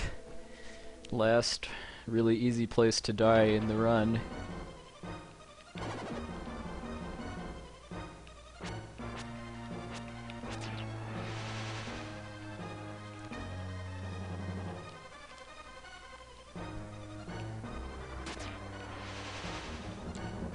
Okay, getting the first hit and then setting up this kind of back and forth pattern here is kind of the first tricky part of the fight.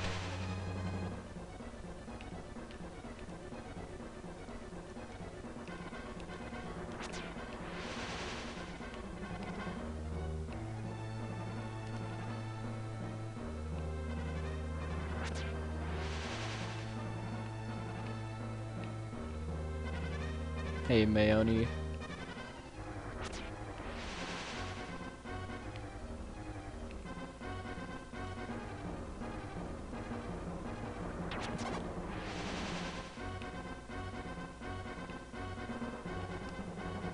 Now it's where it gets a little more interesting.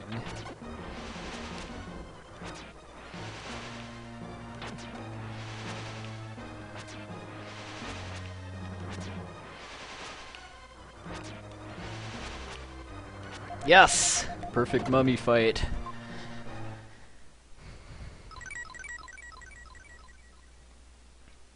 Dang, nice split too.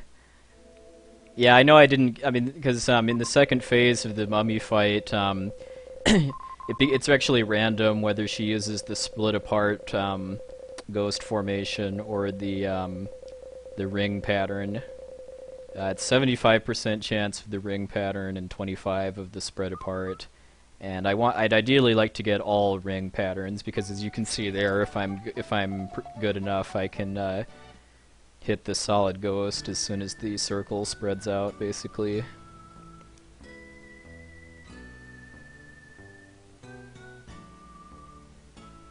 Yeah, this wouldn't be. I don't think this would be sub. I don't think I've got a chance.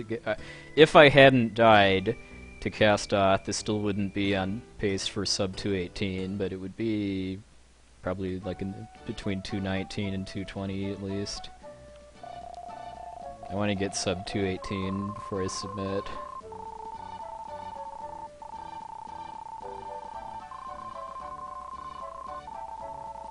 It will be kind of nice to have this finally done and submitted, though, and after working on it for so long, and then I can move on to any percent and keep working on FF7.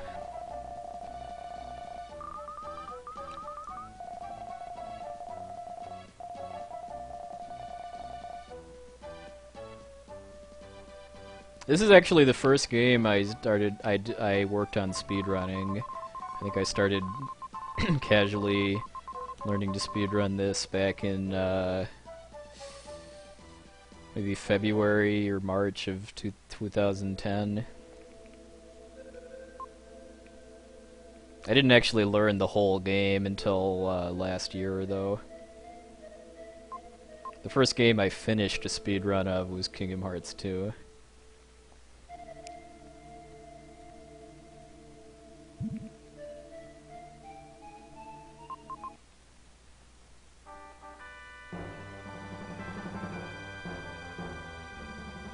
It's another game I want to get back into, ideally later this year. Now that there's actually there's kind of a growing speedrun community for it too, so there'd actually be like races and stuff. Hey Asherza.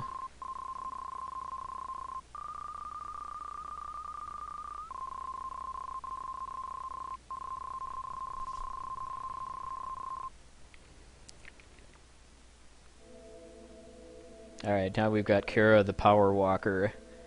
She's just strolling around right behind me as I run as fast as my legs can carry me.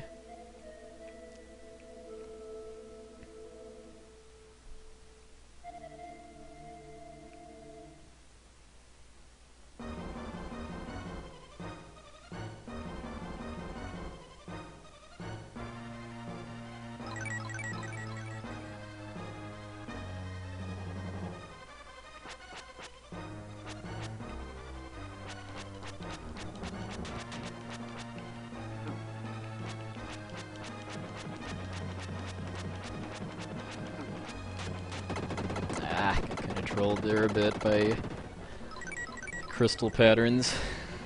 Ideally, I'd like to only get hit once here, or not at all. But if depending on the crystal pattern, it might be basically impossible to not get hit and kill it in one cycle.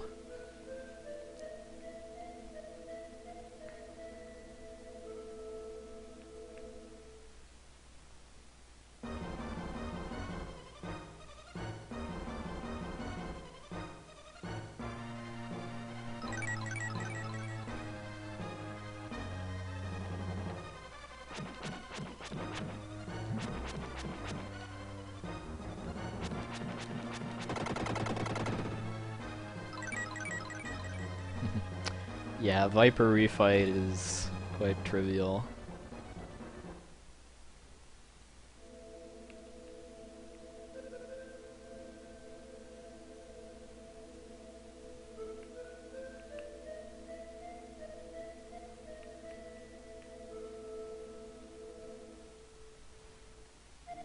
Yeah, it's all about that large, yummy roast leg of yak, high in protein and other nutritives.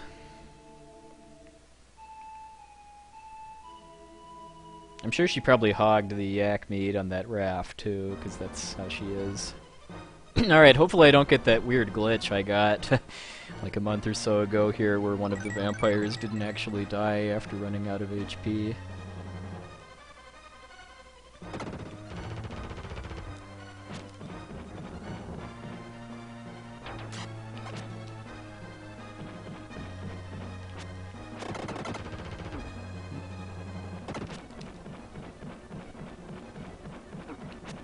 Alright, that was a pretty good refight. I was using a glitch there called the aura attack glitch in order to be able to do damage while I'm melting. Basically, if I attack and then cancel it by using the aura, I can actually attack while going through the melting animation. So I used that to to damage the vampires really fast during the refight.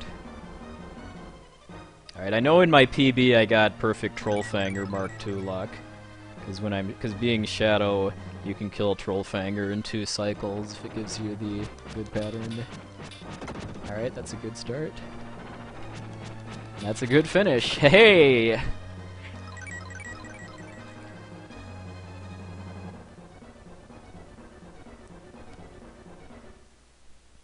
Man, I'm so bummed that I died to Castoth now, because this would be a really, really good run if it weren't for that death.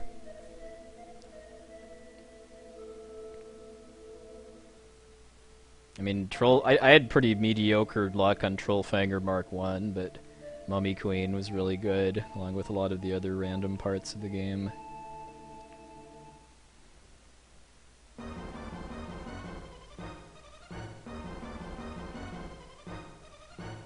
Yeah, always kind of... It seems a little odd that these bosses give me rides after being humbled again.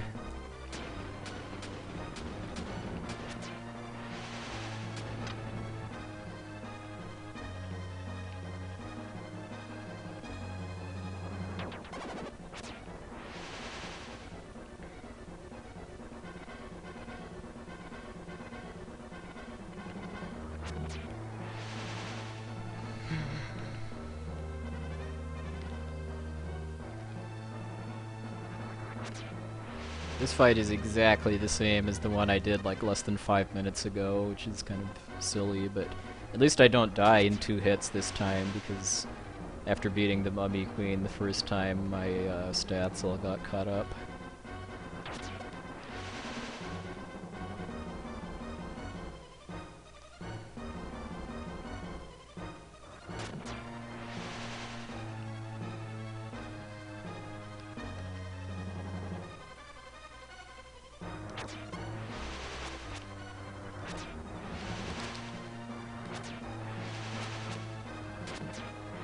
Alright, so yeah, not getting perfect luck this time, but pretty close.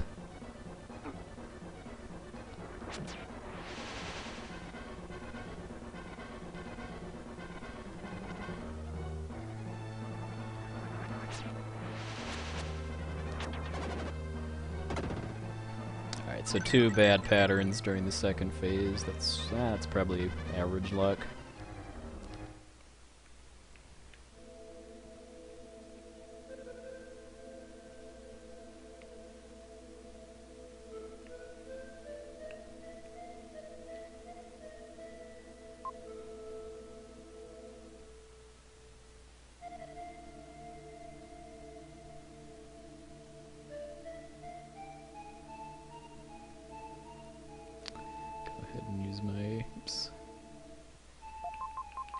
My herb now.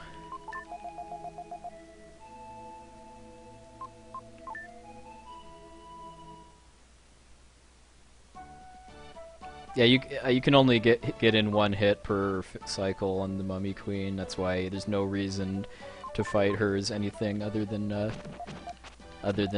Shadow, just because the damage you do to bosses in this game is completely fixed by what form you have. It's 1 damage for Will, 2 for Friedan, and 3 for Shadow. Alright, get your bets in. How many snakes? You need 30 or more in order to get the jewels. My PB, I think, is 103. Hey, Skyline.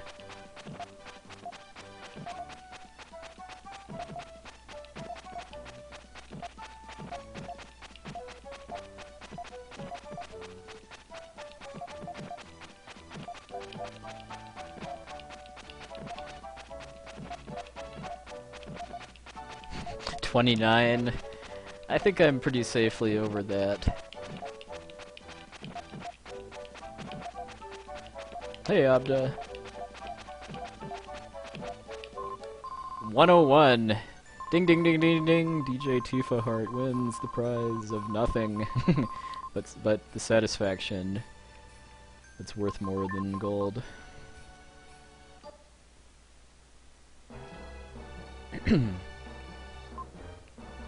Lost.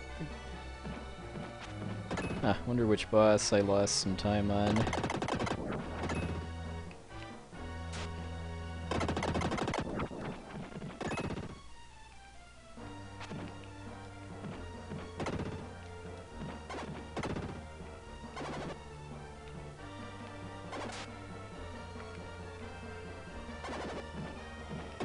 places can be a little laggy if there's enough of these eyeballs on screen at once.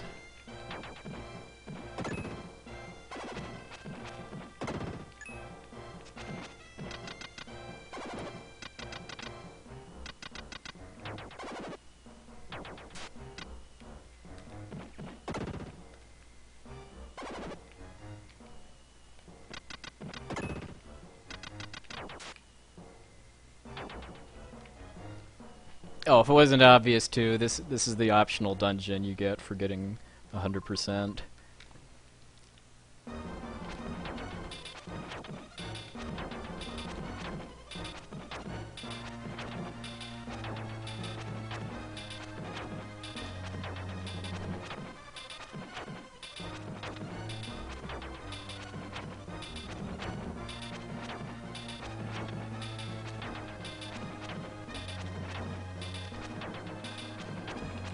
I didn't get the flashy finish, but that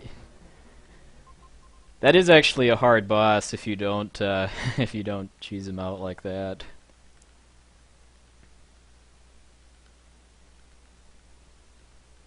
Yeah, the area, the Gems Mansion is kind of random, but yeah, I think that's Solid Arm, although I think he was called Metal Mantis in Soul Blazer,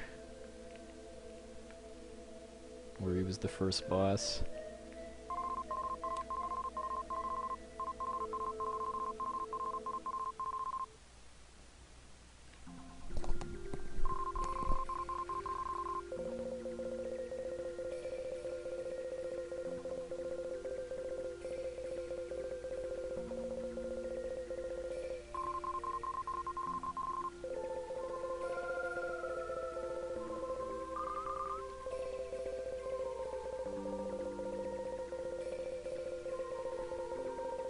Hey, Evil Dead.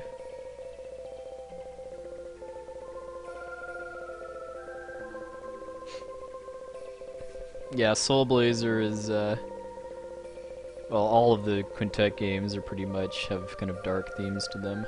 Alright, later, Abda. Thanks for stopping by.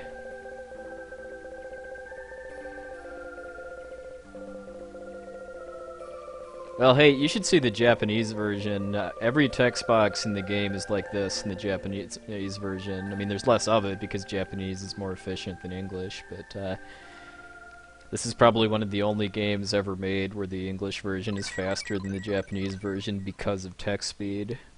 Because in most of the text boxes in the English version, I can just fly through because the text box only takes a frame to fill. Hey, Butters. Alright, if I can get a 3-cycle Dark Gaia kill, then I'll definitely have... Well, I didn't get 3 cycles in my PB, so this should be sub 220 if I don't die, but it'll be even nicer if I can get a 3-cycle Dark Gaia.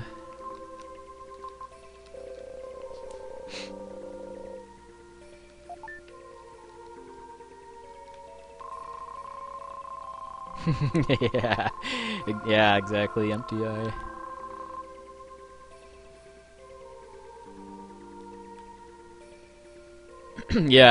yeah, this game has really good music, which smooths over some of the foibles with the English localization, that's for sure.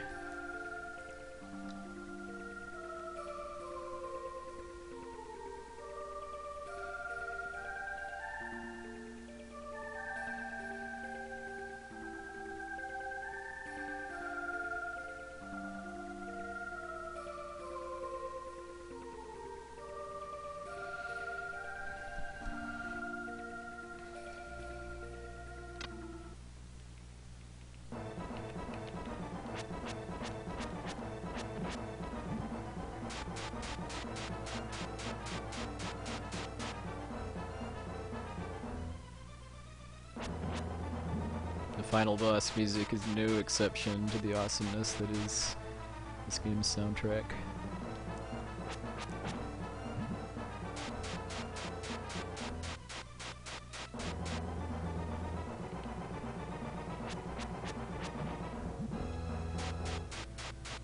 And unfortunately, you can only get one hit per cycle on the comet, which is lame.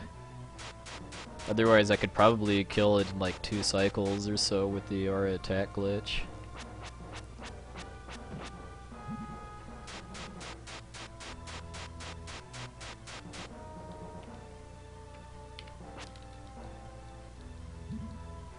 Like that.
Yes! 3 cycles and sub 220. That used to be my goal for submission, but now it's sub 218.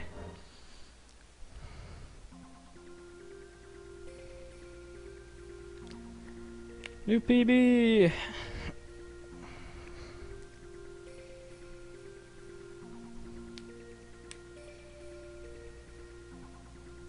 Oh, thanks everybody. So yeah, new PB by minute 4.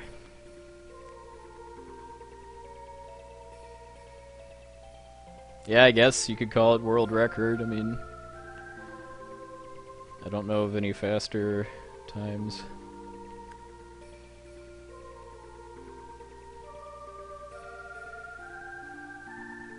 So yeah, if I hadn't died to the first boss, this would have been closer to like 218.30. And trying to think of what else made me lose time. Trollfanger luck.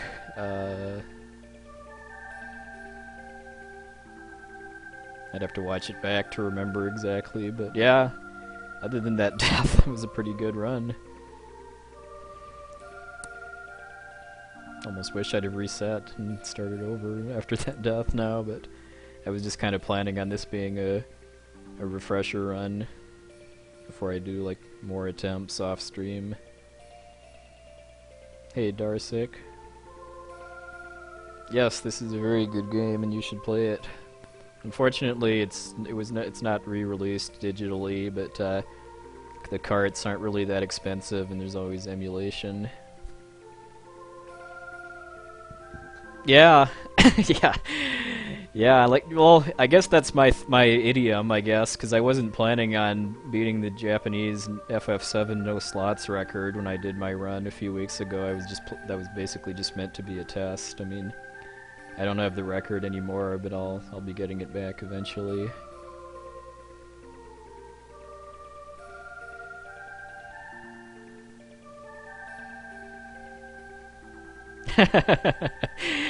Yeah, my condolences on tying me for worst encounter PB, although Crystal Beauty still has the world record of, I think, most encounters, and it completed a Final Fantasy IX run, though, of 99.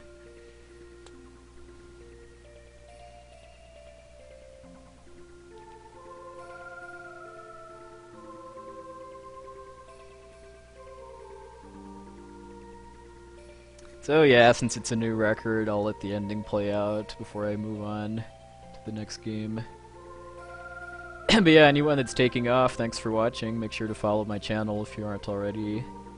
I'll be doing more of this, along with Final Fantasy 7 and 5, and eventually Kingdom Hearts 2 and Final Fantasy 6, hopefully later this year. Check out my chat mods channels too, they're all cool speedrunners as well.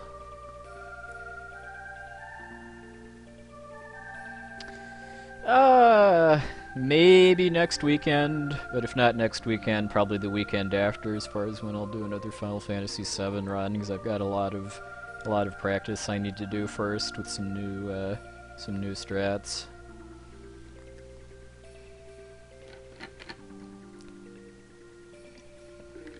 Oh, if you want Final Fantasy VI right now, you should follow Mr. MV and Wipey.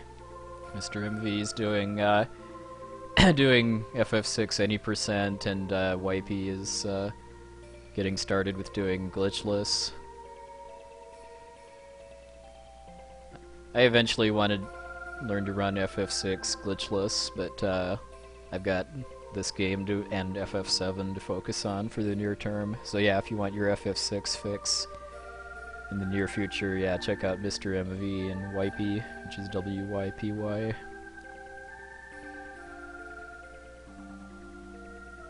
I can't forget Essentia 4, who has the world record, but she just had a baby not too long ago, so she's probably not going to be streaming Final Fantasy VI for a while yet. Yeah, Brosentia, aren't you interested in picking that up at some point too?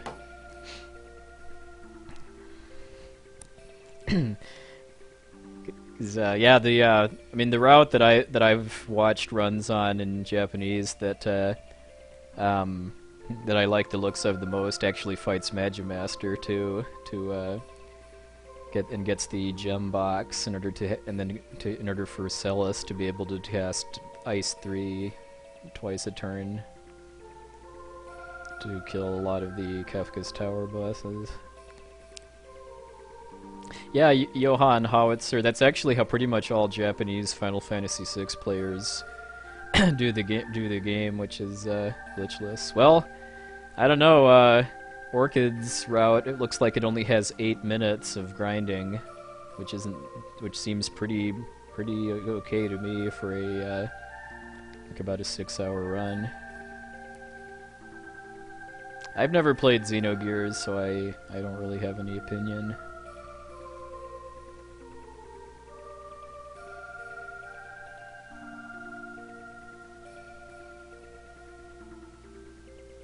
Yeah, all of the Final Fantasies that I know how to speedrun right now are completely different, and all fun in different ways. Like FF9 is fun because of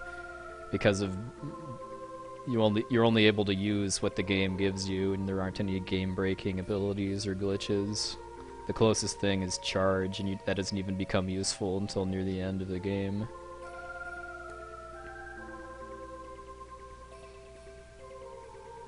Yeah, and I wouldn't call the Grand Cross skip a glitch. I would just call that a exploiting the battle system.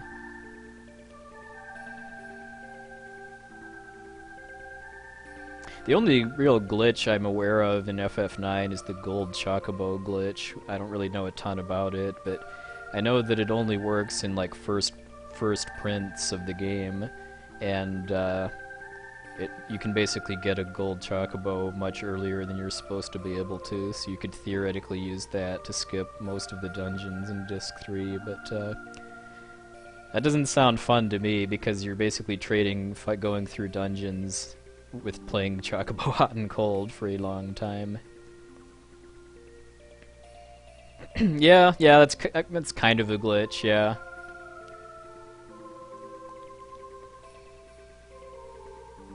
Because yeah, I guess you're not meant to be able to cheat the step counter for encounters by walking in half steps. Yeah, I've heard that there are speedruns of Xenogears in the Japanese version that are like 16 hours long or something, mostly just because of how much text there is.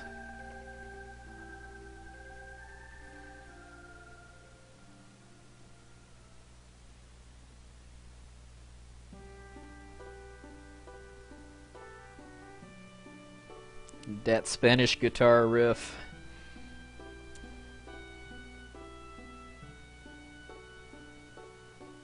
Yeah, after this is done, I'll play some other stuff. First thing I want to do is try to beat Super C for the first time without using either Turbo or the Lives code. I just got a copy of it last week, and It's my favorite Contra game by far. And I was only able to beat it as a kid with the Lives code and a turbo controller. Might do something else after that, depending how long it takes, but we'll see.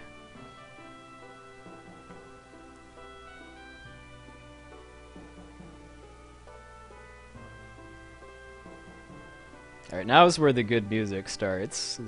The first half of the ending is just you talking to the spirits of your parents with some music you've already heard.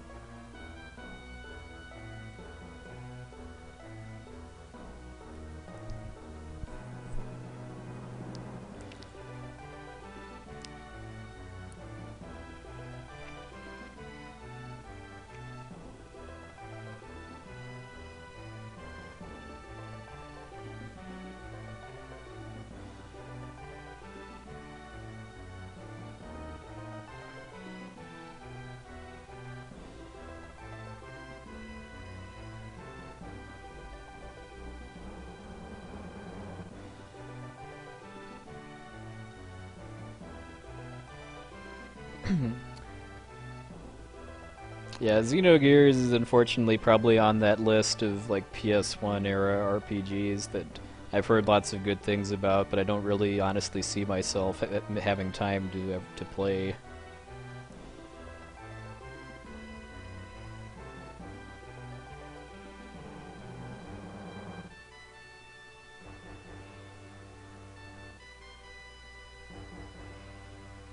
Yeah, yeah, because I think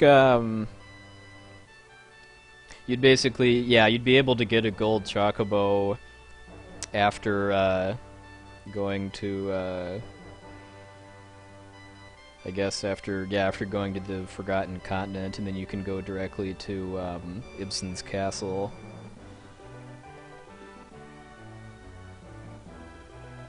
Trying to beat Taharka without the octagon rod and the other stuff that you'd normally have by that point in a speedrun would be interesting, though. You would still be able to use poison strats, though. and like I said, trading going through dungeons for playing Chocobo hot and cold is not really my idea of a equivalent exchange.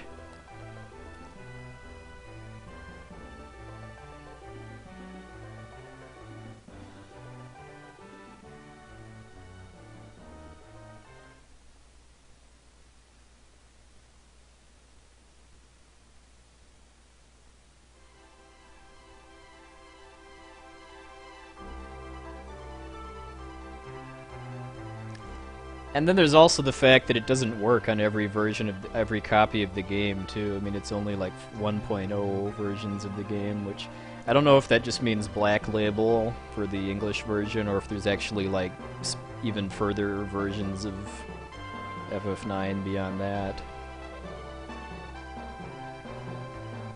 Hey, OmniGamer. Yeah, you just missed a new PB. This is with a death to the first boss that cost me about 45 seconds too, so yeah, it definitely reinforces that, yes, if I can get a sub 218, that's getting submitted immediately.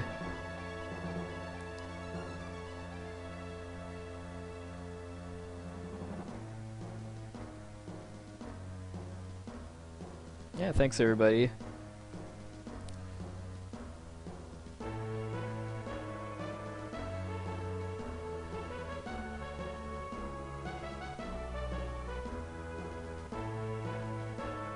Kind of surprised that like half of that gain at the end came from the pyramid, because I didn't think my pyramid in my record was that, well, my previous record was that bad. All right, later, Brosentia. Thanks for hanging out. Hey, Key Paladin.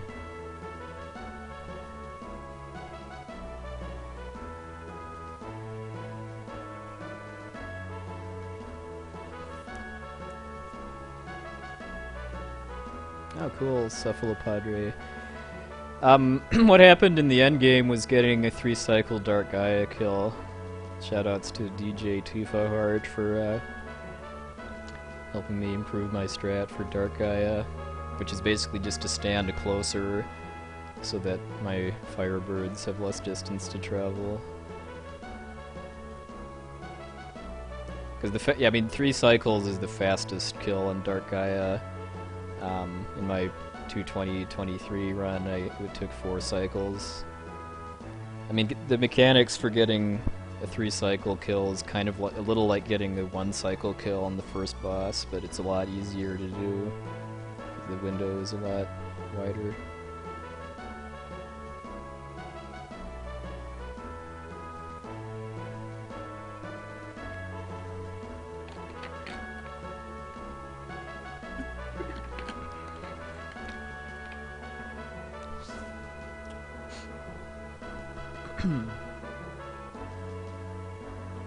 Hey Angry Panda, yep, new PB by a minute and 4 seconds. This is with a death too, an unintentional death, so once if I can shave another minute and a half off, I'm submitting for sure.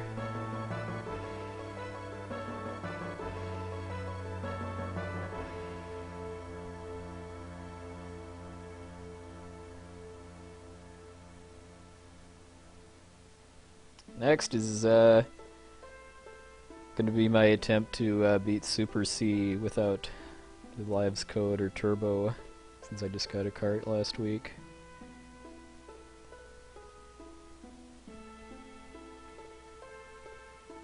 Might do something else after that, depending on how long it takes to, but we'll see.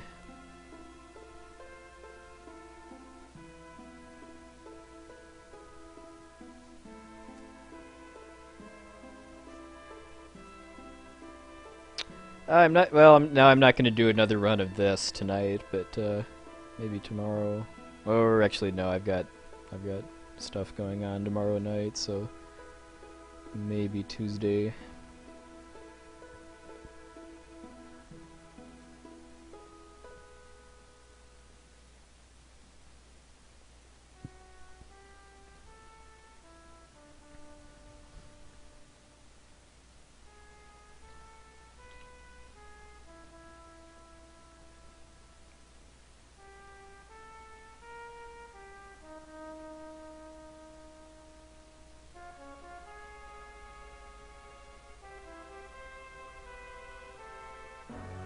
Yeah, because I've been working on actually trying to get a respectable NES and Super NES collection the past few months.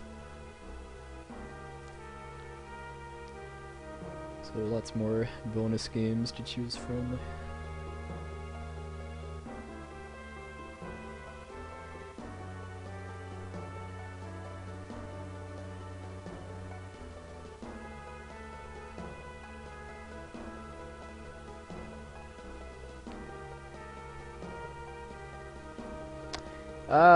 Maybe next weekend, but if not next weekend, probably the weekend after that is when I'll do Final Fantasy VII again.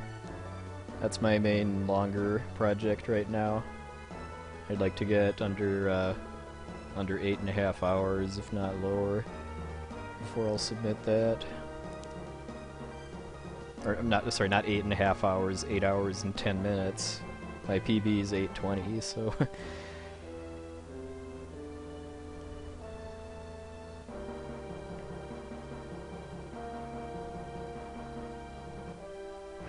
Yeah, this is the shortest game that I know how to speedrun.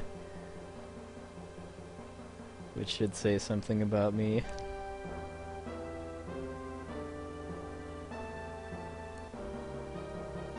Yeah, if I'm able to get any percent at this under 2 hours, hey, that'll be a milestone for me to actually have a sub 2 hour speedrun.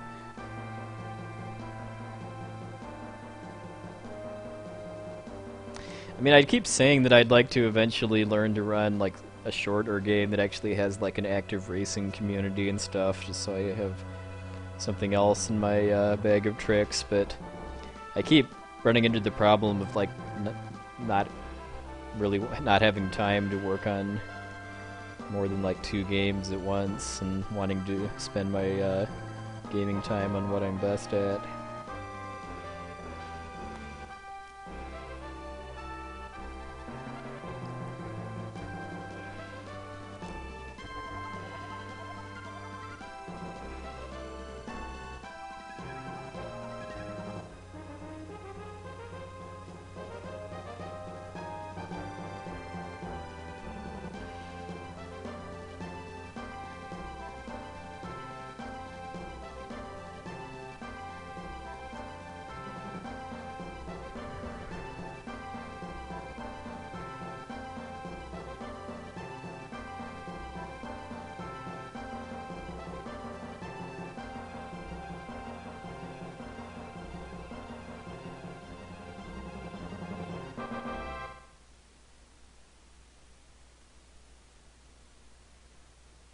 Oh, thank you, Tonair.